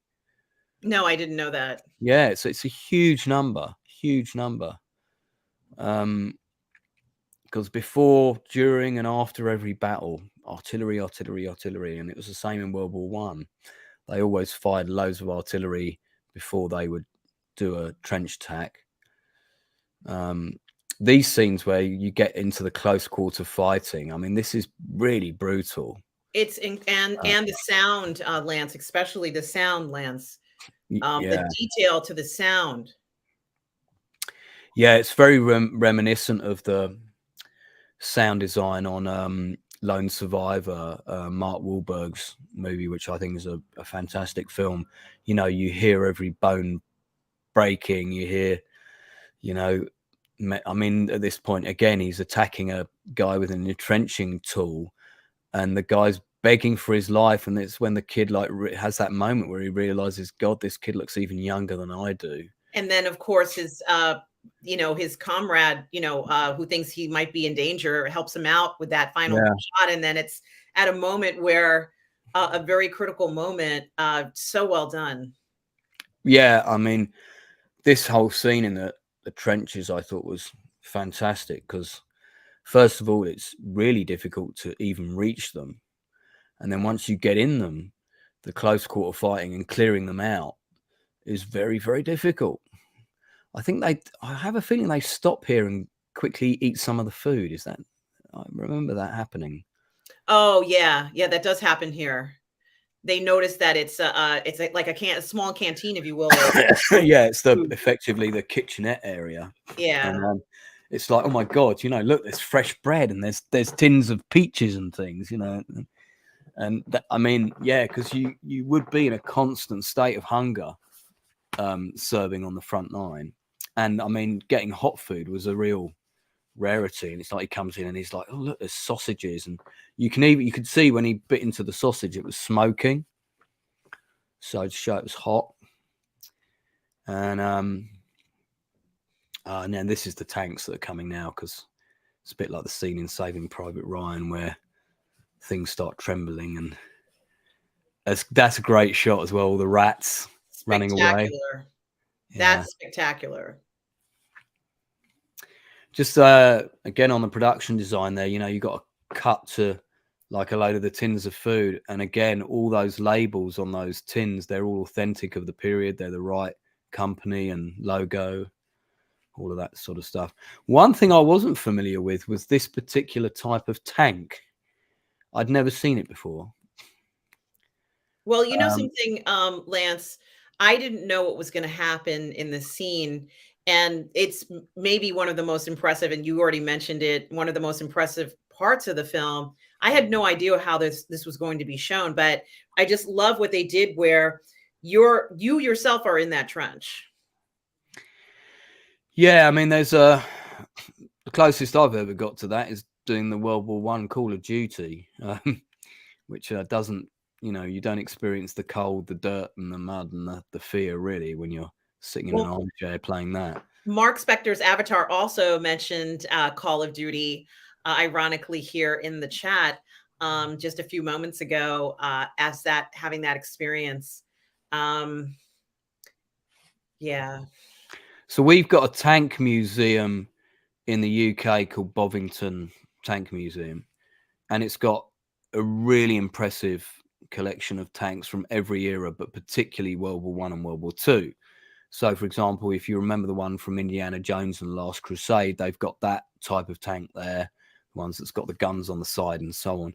But this particular tank, which I believe is French, must be one of the early French designs.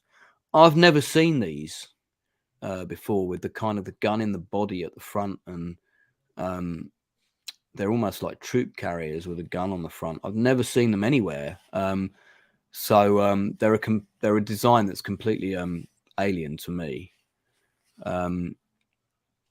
But yeah, there's the best tank museums in the world are Bovington in the UK, Saumur in France, which is about an hour or two out of Paris. They've got an incredible collection there, and there's also a Russian one just outside Moscow, which I suspect I probably won't get to go to in my lifetime. But not if Putin has anything to do with it. They actually built one of these for real, and it could work, it could move. Really? Yeah. Well, this is so Yeah, I mean, I have no words for this scene. and that guy got crushed as well, and yeah, it's but the tanks were very early in design. All the World War One, they were incredibly prone to breaking down. They were absolutely horrific to be inside, extremely uncomfortable, very hot. You couldn't see, so they had to be used in conjunction with infantry. And that tactic had not really been properly perfected yet. So, I mean, if you sent one out on its own, it didn't last very long, or if it got separated, because they were pretty easy to disable. And there's some interesting comments, of course, Darth Plato, who was telling us about the different causes of disease there. Yeah. And 90% were from the machine gun. But we also have Hell Sao again asking, he didn't understand why they haven't used CGI for proper chains of the French tanks. Certainly something to think about.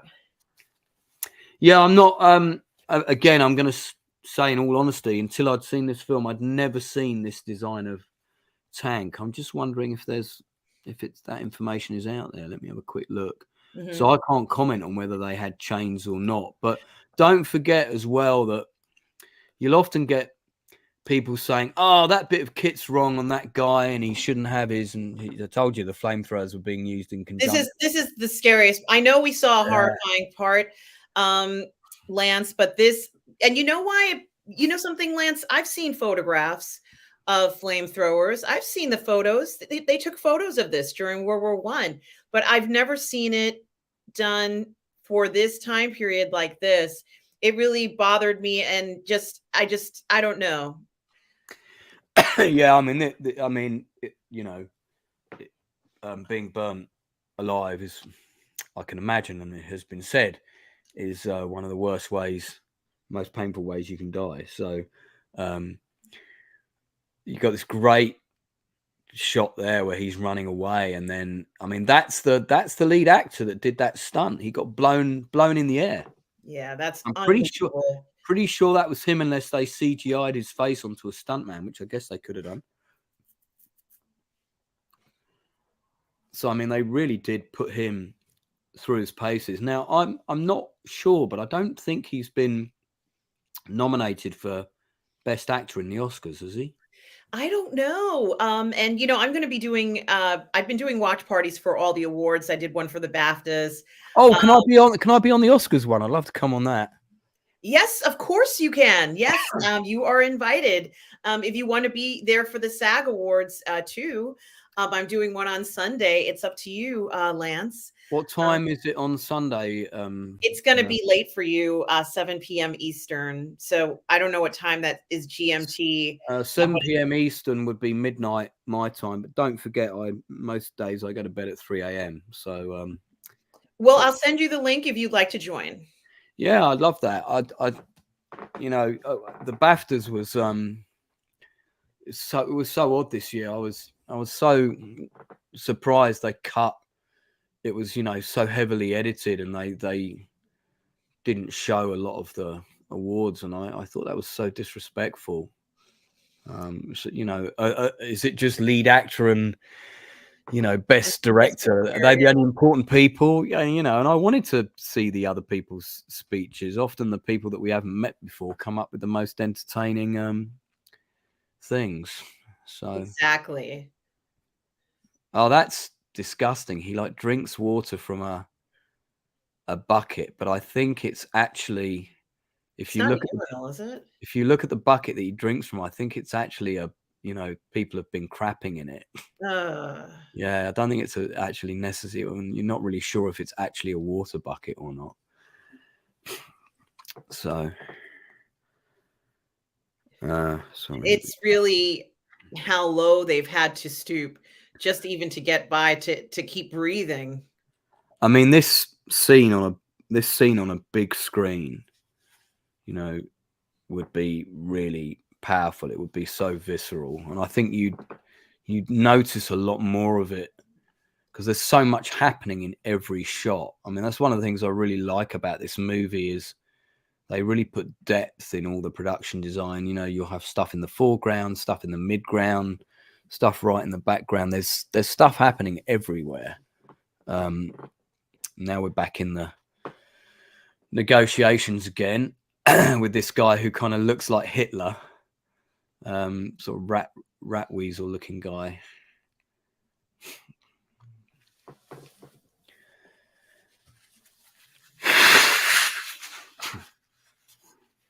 One of the things that's interesting about World War I, where Germany's concerned, is a huge number of the elderly Jewish population in the 1940s were actually World War I veterans. Yes. And that did not protect them at all from being sent off to concentration camps. And so, I mean, it just sums up the craziness of it all right there, This actor, I don't know who he is, who's playing the kind of arrogant German officer, but he's very good. He's perfectly cast with his grumpy looking face and looks like a man who's not going to compromise. And that's an important reveal there with Daniel Bruhl's character, that you don't know that about him up until this point, that he suddenly reveals that his son has already been killed in the war. Well, I think they showed a photograph early in the film where he was kind of washing his hands. Yeah, it's implied, but you don't know definitively, I think, until this moment. And that's his whole motivation, isn't it? He doesn't want any other German families to lose any more sons. This whole sequence is extremely well done. Yes. Huge number of extras, lots of pyrotechnics going off. Plane, that's probably a CGI plane, I'm guessing. Yeah, they'd be CGI planes, I would think. But this truly isn't done right. I can't tell, Lance. I can't tell that that's CGI. Can you? Well, the planes appeared so briefly. but I'm gonna guess they probably were. Yes, but it doesn't look like it, does it? No, and they're quite far away from the camera. I remember this scene. I mean, this scene is horrible. Coming up now. I mean, this guy, you know, he's either in water or in mud, or he's got his face in mud, or he's covered in blood, or he's covered in guts, and every scene with him is absolutely horrible. That he goes through. Yeah, and this is the Frenchman who was just about to shoot him, but then got blown into the crater with him. His gun's separated from him, and this whole scene is really reminded me of the scene in Saving Private Ryan where the guy gets killed by the German. And I remember that sequence has no subtitles, and I got a German friend of mine to translate for me what the German SS actor was saying as he was pushing the knife into the I forget the character's name, it's Melchi or something like that. It's something along the lines of "Don't be scared, this will be over soon," which is quite surreal. This is horrible because he can't stand hearing the man dying slowly, so he grabs a load of dirt and stuffs it in his mouth to stop him from screaming. But that act of itself traumatizes him even further. That the actor plays it really well. It's like just doing that has a massive consequence as well. So yeah. And he's learned, right? He's learned here, Lance, that he can't just pop up anywhere. He's learned now that I think that was also very interesting because he almost got shot by this guy, but realizes that there are more people who could snipe him out there as well. Yeah, well, he's in no man's land at the minute. So when you get stuck in no man's land, it's quite difficult to get back to your home lines. I mean, the actor here is just, it's one of the best performances I've ever seen. And I mean, he's not that old. And he's reached a breaking point here where, it's so well done. He starts to recognize the soldier as, as a piece of humanity here. Well, I think he's had this realization here where, this person is actually just like him. And seeing him die, and he knows that could be him. And I think then he tries to save him, if I remember rightly. I mean, God, yeah, he's just totally caked in mud here, spittle coming out his mouth. It's, this guy really committed, and I mean, this is a role that required that as well. Just look at the underside of his shoes as well, when he's crawling along, how battered they are, and it's just like attention to detail like that I think is so good. Now here he's trying to work out a way to save him, and but he's really also trying to save himself. He's trying to save his own humanity to prove he hasn't turned into a complete barbarian in a way. I'm curious to see how much acting Felix Camera did before this movie, but it says he made his big screen debut in All Quiet on the Western Front, 27 years of age. Certainly an outstanding performance. But his parents are both opera singers, and he's done a lot of stage work. And I mean, that is, doing a lot of theatre is the best place to learn. Yes, it is. Because it's a totally different process. But you get to explore emotions over a range of time. You get to rehearse. On set, you've got to be ready to go. There isn't time to do all that most of the time. Sometimes you get a rehearsal period, but on a lot of films, you don't get anything. And you've got to come to set with your A game. You've got to be ready to go.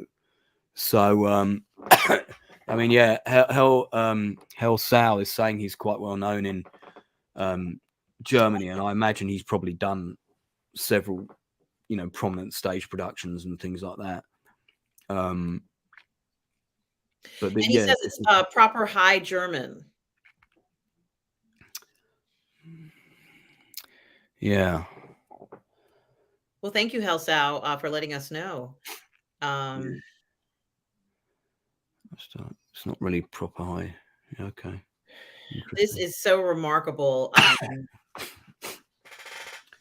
Well, it says interesting note here just on Wikipedia that they saw 500 actors for this role, and every time they recalled him back, he just got better and better, and he was sort of growing into the role. And it was at that point they just thought, yeah, this is the guy, you know. And Tom Jr. Jackson talks about how it's such an intense movie. It certainly is, Tom. Yeah. And Darth Plato the action is due to the Allies pushing the Germans back as much as possible in final days to enhance leverage in armistice talks. Yeah, there was a number of last-minute attacks committed by the Allies, not just the French, but the British as well, in the last 24 hours. And and they gained very little ground. And there's actually another small independent World War I film called 11, which was the 11th hour before the armistice.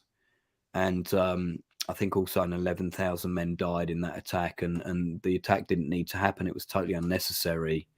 And it was really all down to just the officer's ego. But there would have been a lot of political jostling going on in those final moments. This scene is so awful because he tries to save the guy. He sees his photographs in his wallet. He looks at them and it's like, this could be my family. And yeah, it's an incredible scene. Probably one of the most powerful in the film, and you've got a few to choose from there. Yes. So then, with that being said, are you surprised that there hasn't been more Oscar buzz about him or even other nominations? Well, I mean, I don't know what the Oscar nomination lineup is. It's out, isn't it? I think the nominations are out, or are they not? They are. I know Butler won for Elvis, right? For the that was you're talking the BAFTAs. The Oscars haven't happened yet, have they? That's correct. So I know that Butler won for the BAFTAs. I don't remember who won Best Actor for the Golden Globes, but it certainly is something to think about. Butler might be expecting an Oscar win. It's such a different style of film. It is very hard to kind of compare the two. I mean, I've just looked actually. I've just got the nominations up, and for Best Actor, you've got Austin Butler, Colin Farrell, Brendan Fraser, Paul Mescal from After Sun, which I haven't seen, and Bill Nighy from Living. Now, I have seen Elvis. I have seen Banshees of Inisherin. Yes. I have seen The Whale. Yes. And I would say that this guy's performance is definitely on the same level as any of them. I agree, Lance. And that's why I'm so surprised that he wasn't nominated for something like this. I have to say, I just think it's very, very rare that an actor from a foreign film will be nominated as Best Actor or Actress in the Oscars. It has happened, but it's pretty rare. Okay. And so I think that's probably, whether that's just them overlooking him or,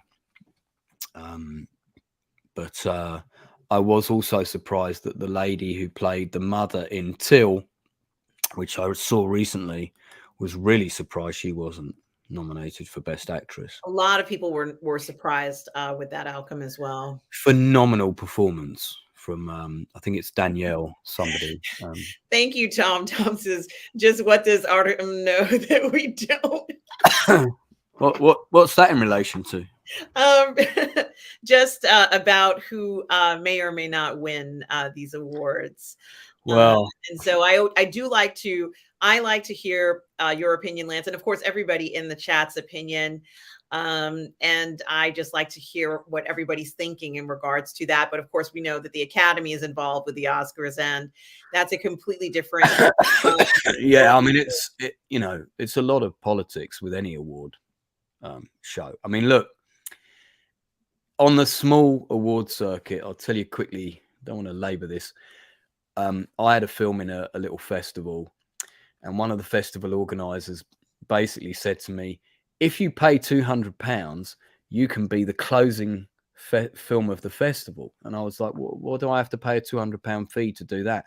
Well, if you do, we can just promise you you'll be that film and you'll probably win film of the festival. And I was like, but I don't want to do that. I'd rather my film just win on its own, thank you. So I didn't pay that, and I had some middle slot somewhere, and some other film won. But basically what they did was they offered me a bribe. And I thought, well, if that's happening on the small side of film festivals, God knows what it's like at the Oscar level. And there's an awful lot of, we need to push this picture. I mean, most of it's done through advertising. You'd like to think it's all about merit, but my money probably is on Austin Butler for Best Actor, I would think. Yeah, and that's why I had mentioned the previous award wins, but certainly you can't ignore this performance of this young actor here. He's the Oscar winner in my book. We're back in the nighttime now again, and we're sort of, people are celebrating. I can't remember if it's because they think the war is imminent or if they've just come across a big cache of alcohol. And of course, the soldiers would get drunk anytime they got, because it's just, and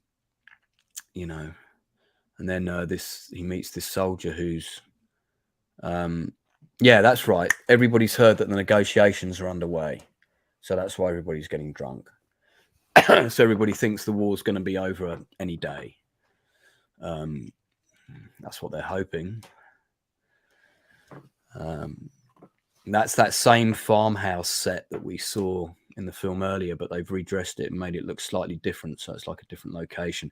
Now we've got this really brutal scene in the medical thing in the church, and where people are literally having limbs sawn off and stuff, and there's no anesthetic, of course. So these things were done while patients were conscious. And again, to mention the film Glory, it's got a very similar scene with Matthew Broderick where he's having a little stitch attended to, while through the curtain you can see someone's getting their leg hacked off, and he finds another one of his friends who I think is missing a leg, or his knees are really bad. He's partially paralyzed, isn't he? And he's already sick with fever, so he's got maybe septicemia or something like that. Gangrene. I think it'd be gangrene. Yeah, but septicemia is deadly, and I've had that, and it nearly killed me. So not a fun thing to have at all. You'd get that from like shrapnel. If you got shrapnel from a shell embedded in your skin, you have metal in you. Right. Yeah. And he's saying he doesn't want to live in the world if he's going to be a cripple. Yeah, and of course we know he's not going to live. He said he can barely lift his head up. He's probably has fever, and he doesn't know that he's extremely unlikely to survive, I would think. Mm-hmm. But I'm sure I think it's might be the 79 version, but somebody gets to go home in one version. Is that at the end of the film? Might be in the middle. I really should have watched the other two in preparation for this, actually. Yes. Yeah, I hadn't thought about doing that as well. Yeah, it would have been interesting to sort of contrast but in some ways it's quite nice to kind of see this completely on its own merit and not have your opinion tainted by the earlier. I mean, to be honest with you, Lance, it feels like a completely different film to me.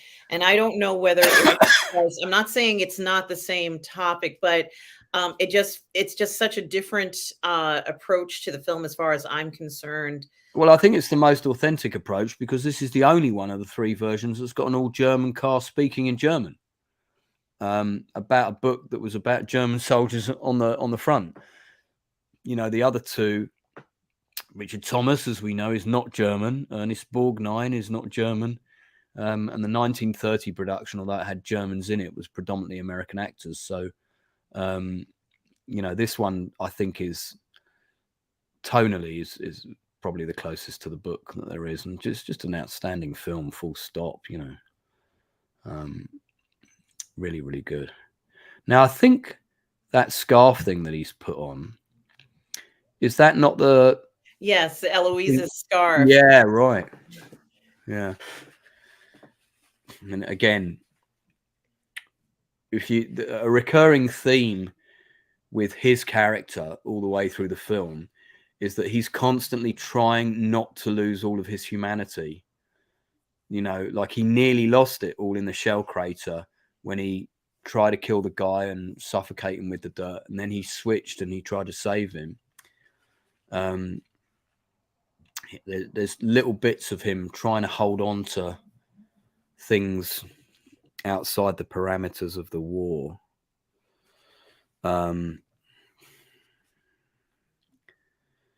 Absolutely everybody is texting me now for some reason. I don't get any messages all day, and I'm on a live stream and I'm getting them every 2 minutes. Sometimes that happens. It happens to me all the time. Whenever I get busy, everyone calls. And I've got another. I'm doing a live stream with Lady Gravesmaster straight after this one. Oh, fantastic. And we're doing we're talking about Inner Space and Fantastic Voyage. Oh yeah, I love Inner Space and Fantastic. They're both fantastic. Yeah, and I mean, we arranged to do it the week before Raquel Welch died, and then I was like, oh, you know, God, what a weird coincidence that we decided we were going to do it, and then suddenly she passed away. Yeah, so I was sorry to hear she passed. Yeah, me too. And she's one of those. She's such an iconic, beautiful woman.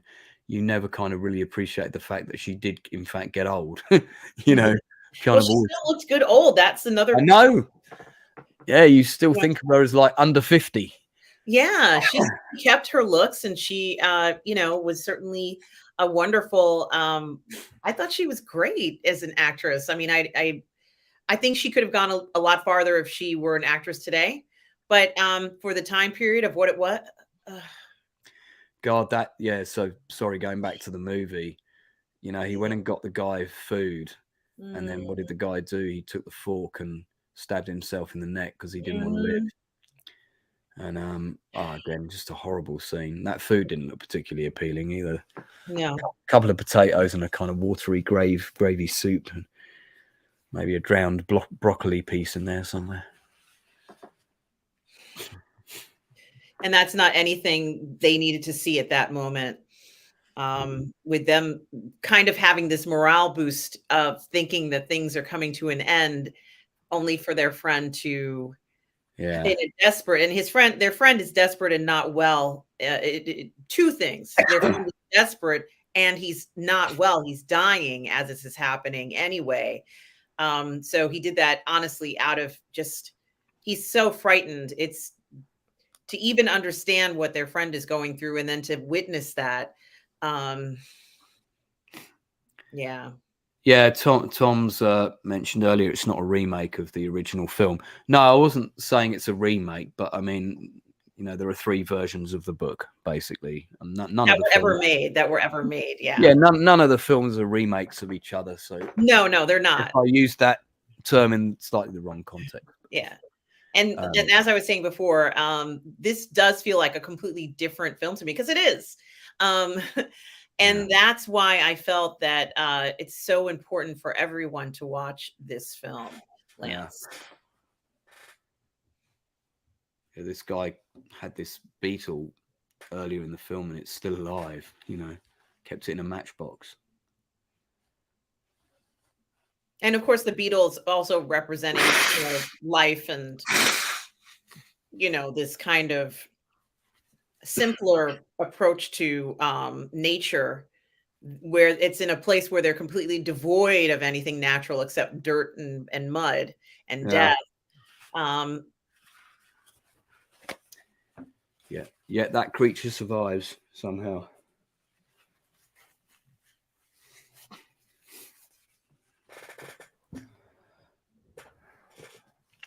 Yeah, Darth Plato mentioned that there was huge problems with the morale with the French that led to like mass outbreaks of mutiny, and that's absolutely true. That happened quite a lot with the French, a little bit with the British as well, not as much, but the French morale was, you know, they were really poorly led. The French, their officer cadre were not well respected by the men. Again, it was very much to do with the kind of aloof aristocracy attitude of the officers. And yeah, there was a massive mutiny of I think like a whole regiment somewhere. I think there's been a book written about that. That would make a good movie.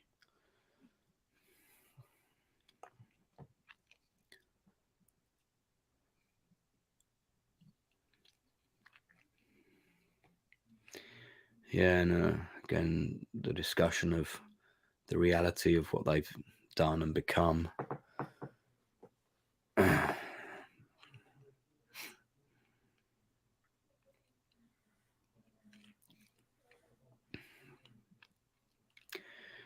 Best anti-war movie since Das Boot and Stalingrad, says Hell Sow. Yeah, I'd probably agree with that.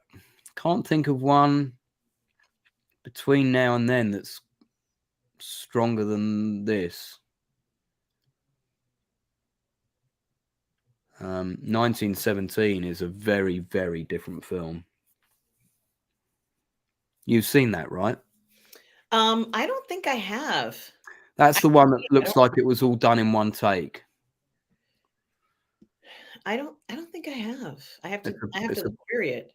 It's about two British guys trying to get a message to the front line, and it's World War One, and it looks like it was all shot in one take. It wasn't. There's about 5 breaks in it that are very cleverly covered up with some visual effects and other things. No, I haven't seen it.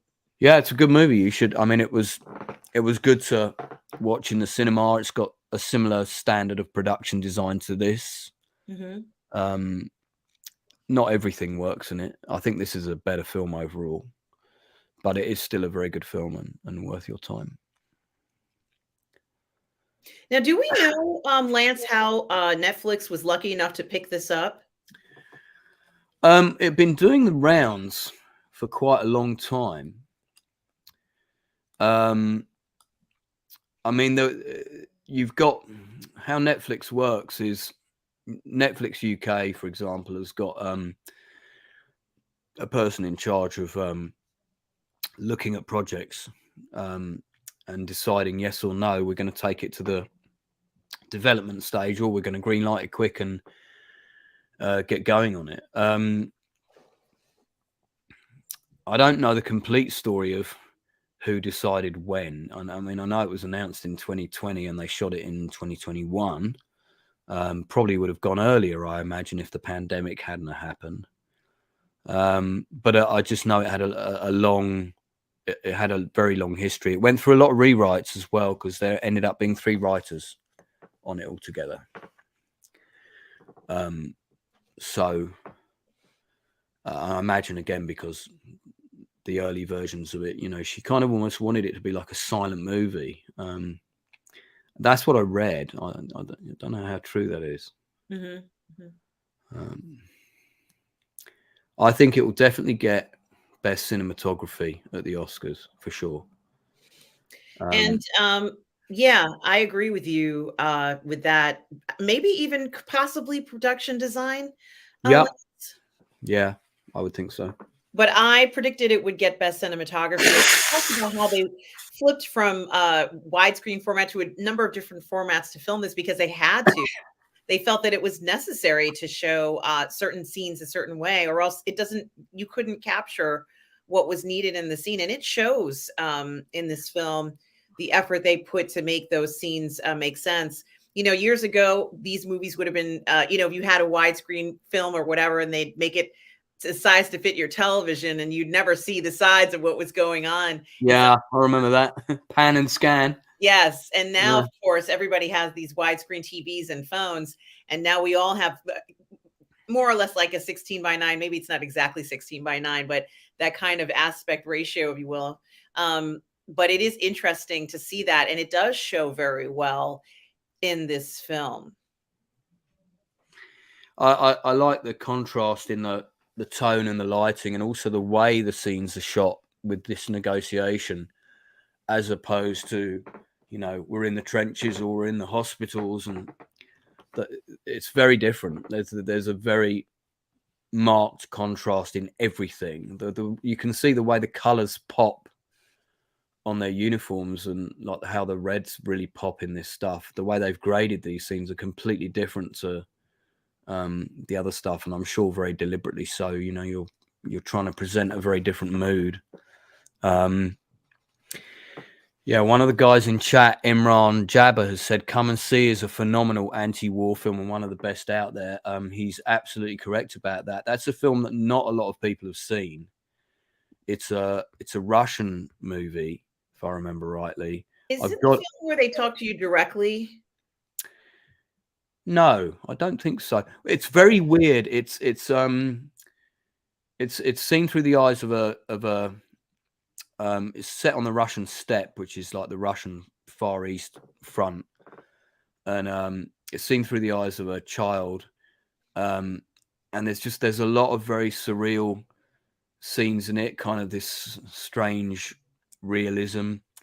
But it's got some absolutely brutal, horrific scenes. Yeah, you know, where the Germans execute loads of Russian civilians, lock them up in buildings, set the buildings on fire, that kind of thing. And yeah, it's really it's a very, very hard watch.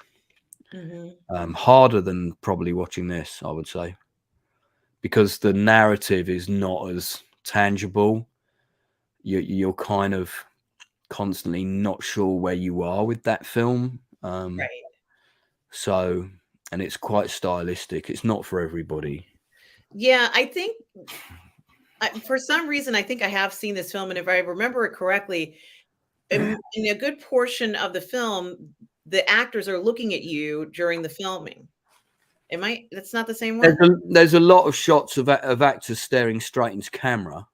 Yes. There's a lot of that going on. And the Okay, kid. so I have seen that film, and it was recommended to me by somebody here on the PGS to watch it, and it is an anti-war film, right, Lance? Yeah, I mean, it's sort of, I think the message of that film is war kind of becomes surreal. You know, these kind of horrific things are accepted as the norm, and I think that's the core message of that movie. It's a bonkers film. Like I said, it's not for everybody. I do have it on DVD somewhere. I'm going to go ahead and pull it up at another time and see if it's the same one. I could be mixing it up with another film that had a similar style, but regardless, I'll rewatch it. I will rewatch it, and thank you for mentioning it, Imran. Yeah, I've only seen it once. So I've got it. I own it, but I haven't watched it a second time.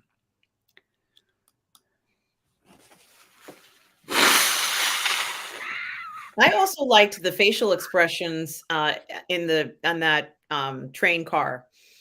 It's almost as if none of them wanted to, from the feeling in the room, nobody wanted to be the person to have to sign this thing. Nobody wanted to be there, except for maybe the German character, let's say the German actor who was in who played Nemo. I can't remember his name now. All the other men seemed like this was such a bother to them. In fact, one guy complained about the fact that the bread wasn't fresh. Yeah, I mean, Daniel Rule is the only one that really has a grasp on the reality, because these are not men who go and visit the front lines. These generals are not people who go and get their hands dirty. They're people who push flags around on a map and say, I want 50,000 men to attack and take that position. And the day later, they get told, I'm sorry, sir, that didn't work, and there's only 2,000 of them left now. So they have this kind of, you know, unbelievable arrogance that borderlines on fantasy, where they have no grasp of the reality of the horrors of war because they're so far removed from it, which is why tactically they were constantly making stupid decisions and pointless assaults and attacks because that had very little chance of success. Am I right in thinking they've gone back to the same farm? I think it is the same one, right, that we saw earlier? It may be, yeah. It's Like, very cheeky. he's saying if the farmer catches me again, and yeah, I remember now. But I think this all goes horribly wrong, doesn't it? It does, Yeah, unfortunately. yeah. Great contrast again with the snow, and I think they probably did shoot this scene when it had actually snowed. Although I saw on the making of they did have snow machines, but it looked to me this looks like it was shot when Yeah, it. I can't wait to watch the making of, Lance. I can't wait for that. I mean, when you can shoot in real snow, it's great because it just makes your landscape completely different, and if done the right way, can make your film look so vivid and so beautiful. But God, it's a nightmare to film in snow. You know, all your crew are cold and everyone wants a coffee, and especially if you're on a remote location.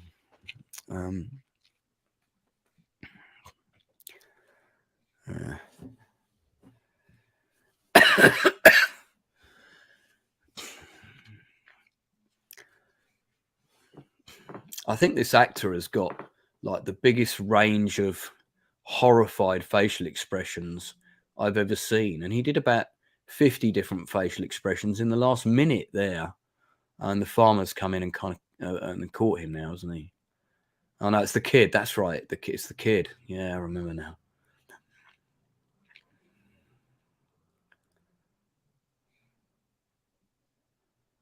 And he's having a wee in the snow outside.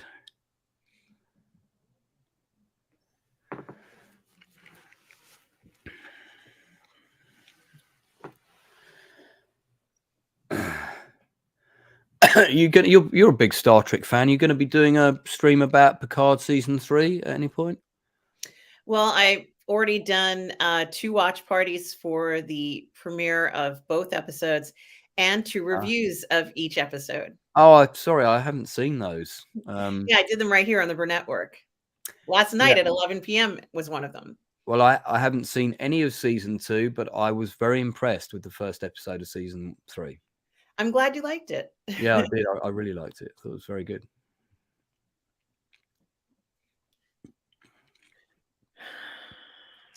Yeah, so yeah, the biggest enemy here are the farmer civilian, except now they don't have a shotgun. They've actually got a rifle. It's a more precise shot. Yeah. Oh. That kid would have had his head shaved like that to stop him from catching lice, which caused typhus, which was one of the biggest killers in that period. And if you were anywhere near a war zone where lice were extremely common, yeah, you would often have your head shaved. Is it? He thinks he's been shot, but he has or he hasn't been.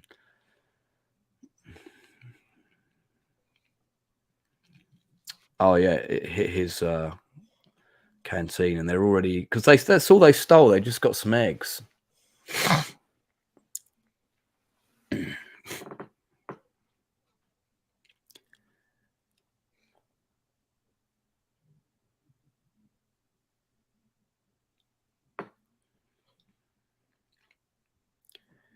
Yeah, and I think they're probably French civilians. They're probably stealing from. Yeah, they do. Yeah, so they kind of do perceive them very much as the enemy. You know, you're not welcome around here. It's great landscape. That fantastic.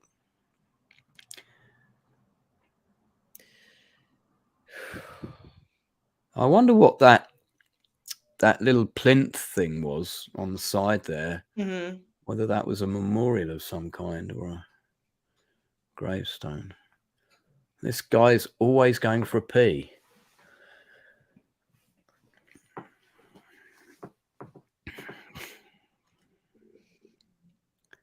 Yeah, I've seen Babylon Berlin, Hellsau, and I really enjoyed it. Was that the TV series? It is a TV series. Yeah, I saw season 1 of that. Spies in Yeah, the it was like the good. 1970s. Yeah, very good. Yeah, I enjoyed it a I lot. just didn't get round to watching the rest of it. and I probably should, because it's about 3 seasons, isn't it? It ran for, I think. I think so, yeah.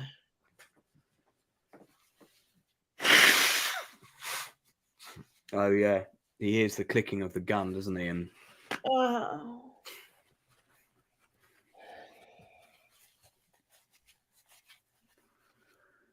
I'm sorry. excuse me for blowing my nose. Terrible That's okay. cold. I'm sorry. Yeah, it's the kid, and then you've got that great reveal where it's a kid and he's got a shotgun. Oh, 4 seasons. Thank you, Hellsow. 4 seasons, still missing the last one. Right. So I've got 3 seasons of it to watch, and I watched the first season when it first came out, and I've now forgotten it all. So Oh, you don't remember? It was great. no, I remember the show, and I remember the actors and Yeah, that they also had a great cast. yeah, really good cast. German production, right? Co-production between Germany and the UK, I think. It's good. It Really, was really all good. about the back and forth spying and Checkpoint Charlie Yeah, and it was good. that whole Cold War era. Oh, God. This is again. I mean, it's funny. I've mentioned Saving Private Ryan a couple of times. Again, this is very reminiscent of the scene where Giovanni Ribisi gets shot, and they're all trying to work out what to do. And I mean, here he's looked at the bullet hole and think, well, I can't do anything about that, but I can give him a cigarette. And that was always, if you face the firing squad in World War One or World War Two, the army tradition was that the condemned man was always offered a cigarette before the execution. Not everybody adhered to that, of course.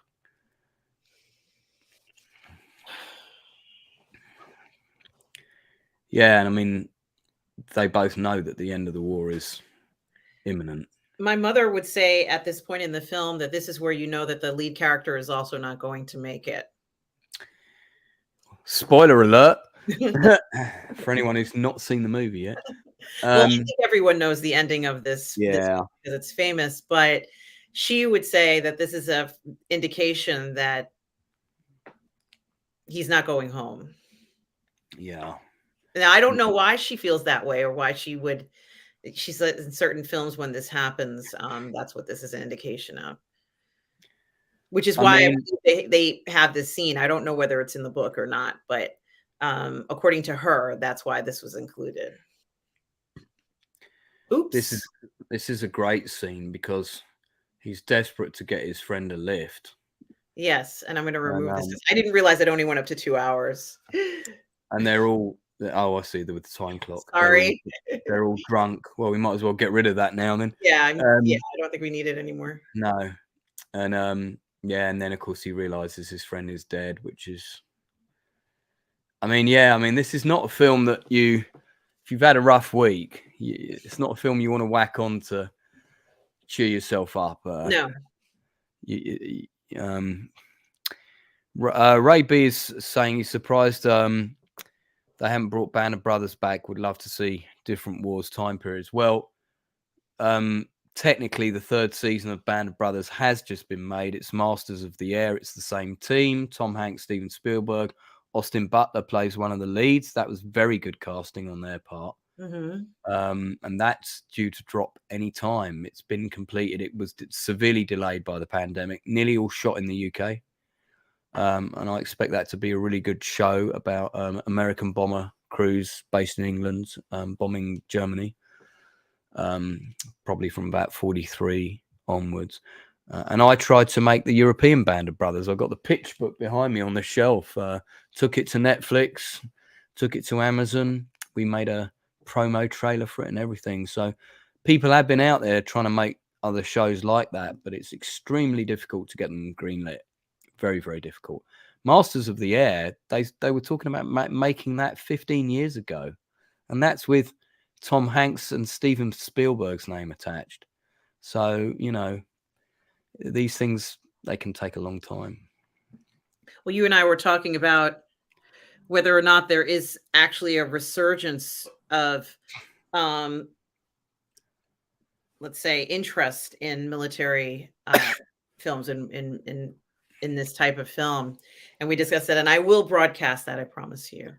I mean, there's a very hardcore, very large fan base that will always want to watch a historical film done well, with the best accuracy possible, good production design, good script. Unfortunately, between those films, you get the likes of things like Operation Dunkirk and, shot for like 150 grand with a cover on the front, lots of explosions. Someone sticks a tank on it somewhere, and there's not even a tank in the movie. And they're in Walmart for like $4.99 in the Blu-ray bin or whatever. And there's 10 of them for every one good one, unfortunately. But there are some really good Polish and Russian World War One and World War Two movies out there. Some really good ones, and some good Korean films as well.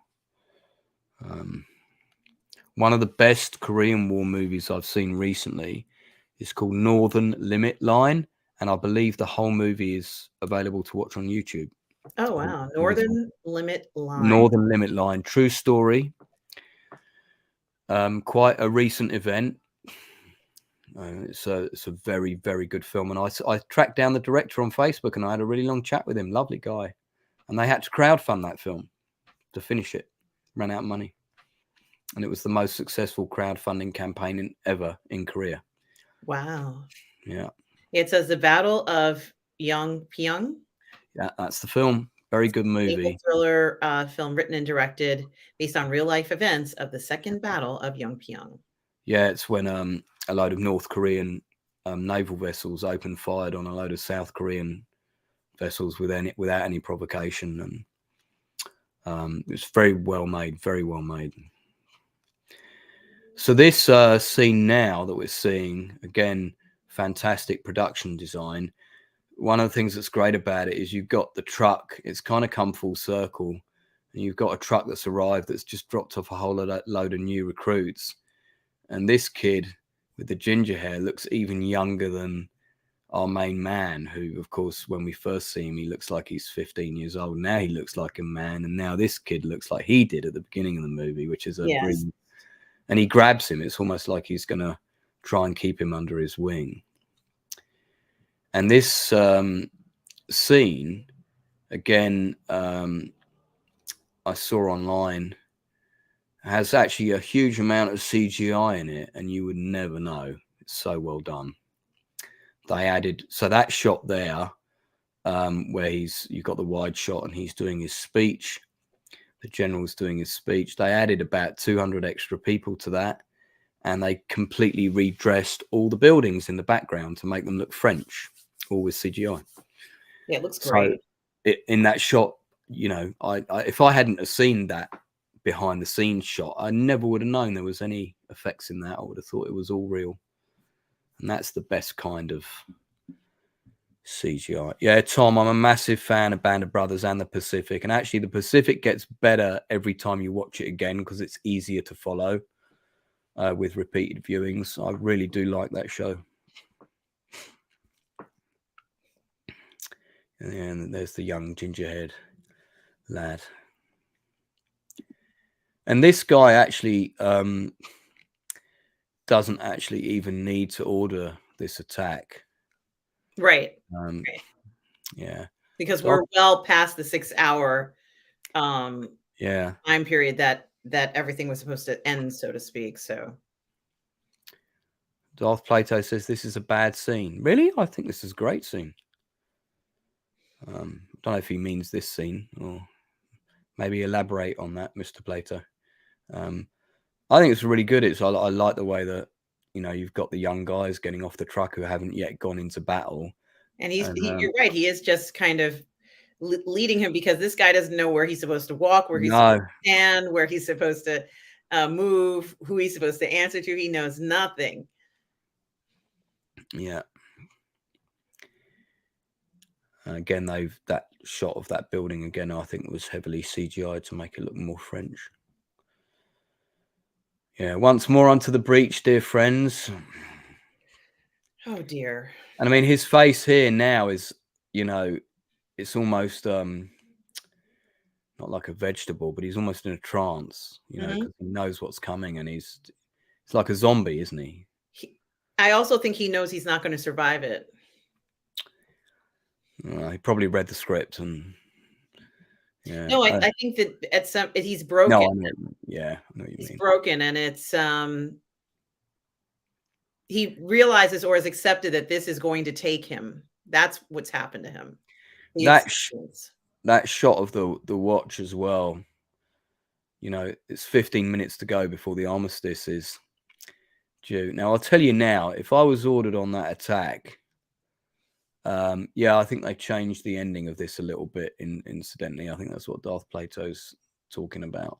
And of course, for film, we know that there will be some artistic license where there's always compromises, man. I mean, yes, you've no idea how complicated it is in production, and trust me, I'm speaking from experience.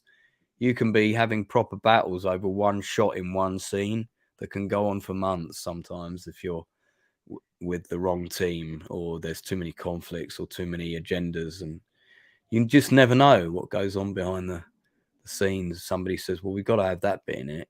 Oh, I don't know about that. Oh, well, I'm not going to put my $1 million in your film then. Okay, then we'll have that bit in it. You know, there's a lot of that goes on. But if I was going in this attack and I knew peace was imminent, I'll tell you what, as soon as I would just drop into the nearest shell hole, make it look like I'd been shot, and then not advance any further.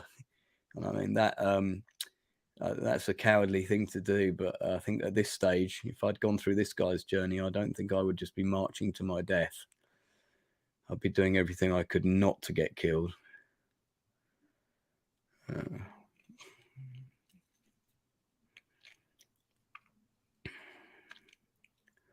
Did you see the Australian movie that Mel Gibson did very young, that's set in World War One, about the Anzacs? And him and his friend, they're both runners, and he has to send a message to the front to stop the attack. This scene is very reminiscent of that.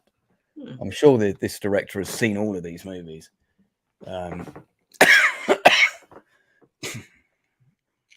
It's quite interesting that this moment in time, that's the first time we've seen the enemy's perspective from their trenches just before the attack. Up to this point, we've only seen the perspective of the Germans as they reach them. We didn't have any kind of moments of, hey, the French are just hanging out, you know.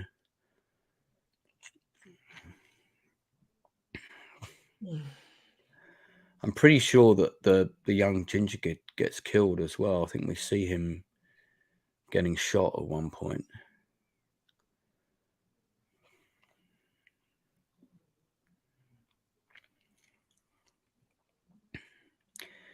Yeah, hiding behind a horse.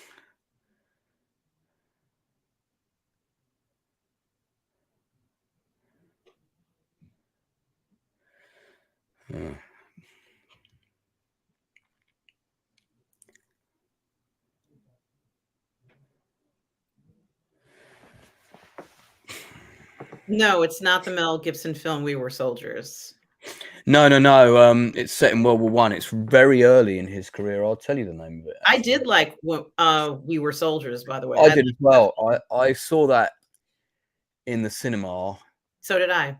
Right before I got pneumonia, and I think I caught it from someone in the cinema.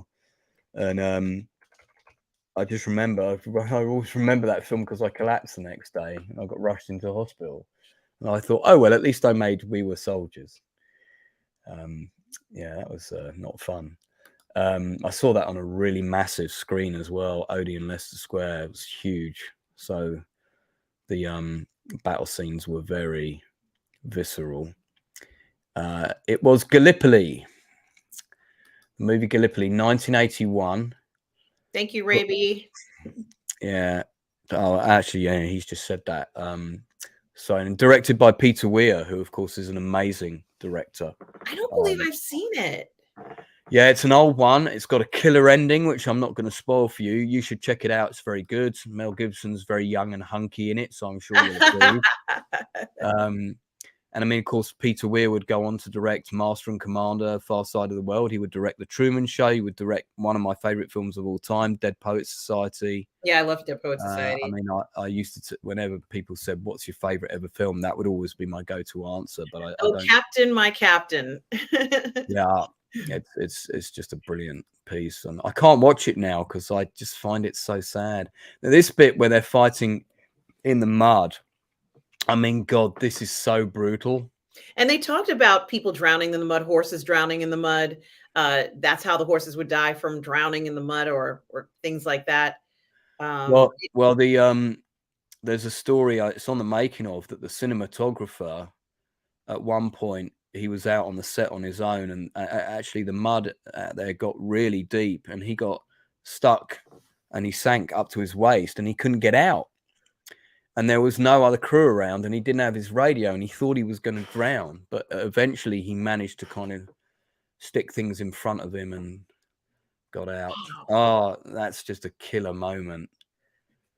And it also, if you notice, this is a replica of a scene that happened earlier in the film, where there was a hesitation from somebody else, and then somebody else came along and shot that person. Remember that? And this is that in reverse. And then you hear the cries for ceasefire, and they're both looking at each other, and you can tell that the French soldier is, he just thinks, oh, this is, why am I here? It's a killer ending. It is fantastic. Yeah. Very well done. I think it was a great way to end the film. Yeah. Tom says it's brutal, and you're not wrong. And I'm pretty sure as well that they shot this movie more or less in sequence, I think. I mean, obviously not including the armistice stuff and all that, but I think all the battle scenes and everything, I believe they were shot in order. That's impressive. I mean, it would make sense because obviously various members of your cast are sort of dying at different points, and if it was shot out of sequence, that would cause a lot of issues. And that the way this is shot when he's going towards the light, it's almost like suggesting he's heading up to heaven. Yes. There's something very angelic about it, and It's I'm seeing the light in the tunnel. Yeah, that's the last thing that you see, that bright light. It's so profound, and just a lovely way to show maybe his one moment where he knows he can escape this hell, or at least feels like he might. And of course he does, because he does not survive. But it's just so stunning. And of course, there's no words. There is actually words, but most of it is not words, right, Lance? That last scene. I mean, I think probably what you're seeing here in this brief portion where it's all just sound design and he's kind of choking, you're hearing his last chokes of life. Oh God, and there's that picture. And that probably was quite close to what the woman had in mind, where she said she wanted to shoot the whole film without any dialogue, It's absolutely stunning. It's funny as well because you're looking at this general's face and it's almost like he's disappointed that the war's over. You know why? Because now he doesn't have a purpose. Well, he's loosened his jacket. He's kind of sitting in a casual position, and he's not sitting in front of a desk giving out orders. Yeah. So you're right about his sense of feeling in his ability to give orders now has been taken away from him. And yeah. So I seem to recall when I watched this last year that, if I remember rightly, none of the lads, the friends that we see at the beginning, I don't think any of them make it. I think they all die and he's the last one. But fortunately, this young ginger-haired kid, he did survive. I thought he was killed, but he did survive. He's the one who has to now go ahead and collect the Yeah. dog tags. You know, thank God he only got called up kind of like, you know, in the last week of the war. Otherwise, he wouldn't have made it probably. Yes. So he's, yeah, very much doing what the guy did at the beginning of the film. Yeah, I mean, it's a big statement about the futility of war. Mm-hmm. Darth Plato's mentioning the Prussian bias. Again, I'll admit I'm a World War II guy. I'm not a World War One specialist. I know a fair bit about it, but I'm not an expert by any means, so I can't comment on that with any accuracy at all. Yeah, that's proper grim. I wonder if that set is still there. Mm-hmm. Because I tried to find it on Google Earth today for you because I thought if you could see it, it would be quite fun to have a look at it.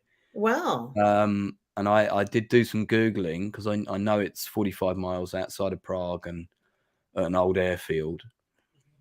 And I can't imagine them actually filling it in afterwards. I imagine they probably would have left it there. yeah, I don't think they would rip it apart. I think that other, studios could use it. Certainly something to think about, or they could even make a memorial out of it at some point. But what a profound and uh, beautiful rendition of this story. Really, it's just absolutely stunning. The whole thing, you almost want his eyes to open, right? The whole thing was Yeah. so lovely, and I know it's filled with horrors. I just felt that this entire thing was done with so much dignity and respect for the characters involved. Yeah. And I mean, this scene where he takes the scarf of Eloise and, you know, he just looks at him for a minute and he's thinking, this could be me. You know, it's very powerful. And God, that actor stayed dead still for a very long time to do that shot, didn't he? And he must have been itchy as hell with all that mud makeup on and probably had a cold, wet ass sitting in the mud and, you know, yeah, so. Yeah. I remember when I watched this the first time and it finished, I went, damn, it's going to have to be a while before I can watch that again. And we literally watched the life get sucked out of him. That's what we watched. Yeah. And I talked about how gradually these things occur to him or happen to him in his life, however long he was out there. But at this point, he was just a shell of himself, having to had those experiences that most people would not have over their lifetimes. Even just one of those experiences was traumatic. So it just crushed him. And I think that was also a very interesting approach to take. Uh, that makes this film unique in that regard, at least for the way I'm looking at it from a cinematography or a cinematographic point of view. Mm. What do you think, Lance? Do you think the film has any unique qualities that you really liked? Oh, God, yeah. I mean, does it say anything that is completely unique to this film alone? I'm not sure it does, but it does it better than many of its predecessors. I'm not talking about the other All Quiet on the Western Front films. I'm talking about all other anti-war films. I mean, this is one of the best films about the futility of war ever made, and also the waste of youth. You hear that phrase, don't you? Wasted youth. You lost a whole generation of people, both in World War One and in World War Two. But in World War Two, in particular, there was just this whole age gap of people that were wiped out. Because, as I said, the casualty rates for battalions and so on was so high. Whereas in World War II engagements, because everything was so fluid, it was very rare, except on the Russian front, that one unit would get decimated like that. But yeah, I mean, I really enjoyed doing that. Thank you so much for having me on. I'm honoured to appear on the Burnett Network. I keep thinking we're on Positive Fandom. Well, Lance, it was such a pleasure having you on here, and of course, we're going to have you back Yes, again. please. You know, Anytime.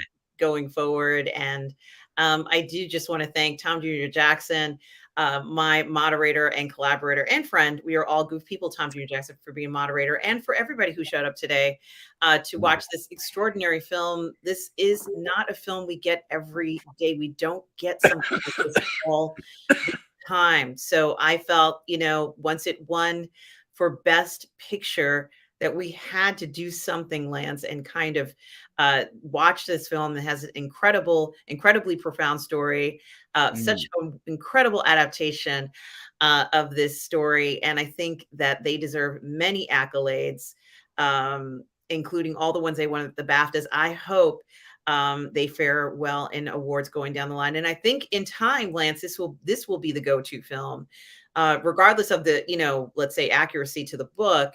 I think in time, this will be the go-to film that people will turn to when they want to look and see an adaptation of the book. What do you think, Lance? Yeah, I mean, I in terms of kind of films that people will say, oh, you've got to watch this for this reason. Another one that comes to mind is many people consider Schindler's List to be the sort of definitive Holocaust movie. And I mean, there are a lot of Holocaust films, and I think I've seen nearly all of them. But Schindler's List was quite special, just in the fact that it was black and white for one thing, and still worked really well and really captured the period. And again, incredible production design, Steven Spielberg at his absolute finest. So I think this is another film that people will say, if you want to see what World War I was like, watch that movie. And there are some really good other films about World War I. I wish my massive DJ case of DVDs was in easy reach, because I've got a whole World War I section in there with about 20 movies in it. But Gallipoli is definitely worth watching as well.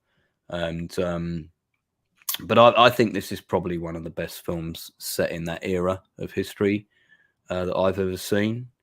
And not just because it's outstandingly shot and an amazing attention to detail, and all of the elements work, but it does hinge on the performance of the lead actor. And if you'd had a weaker actor in that role, it would not have been as good. And it's rare that you'll see an actor take it to that level of conviction, especially someone he must have been 25, 26 when he filmed this. 25, I think. He's 27 now.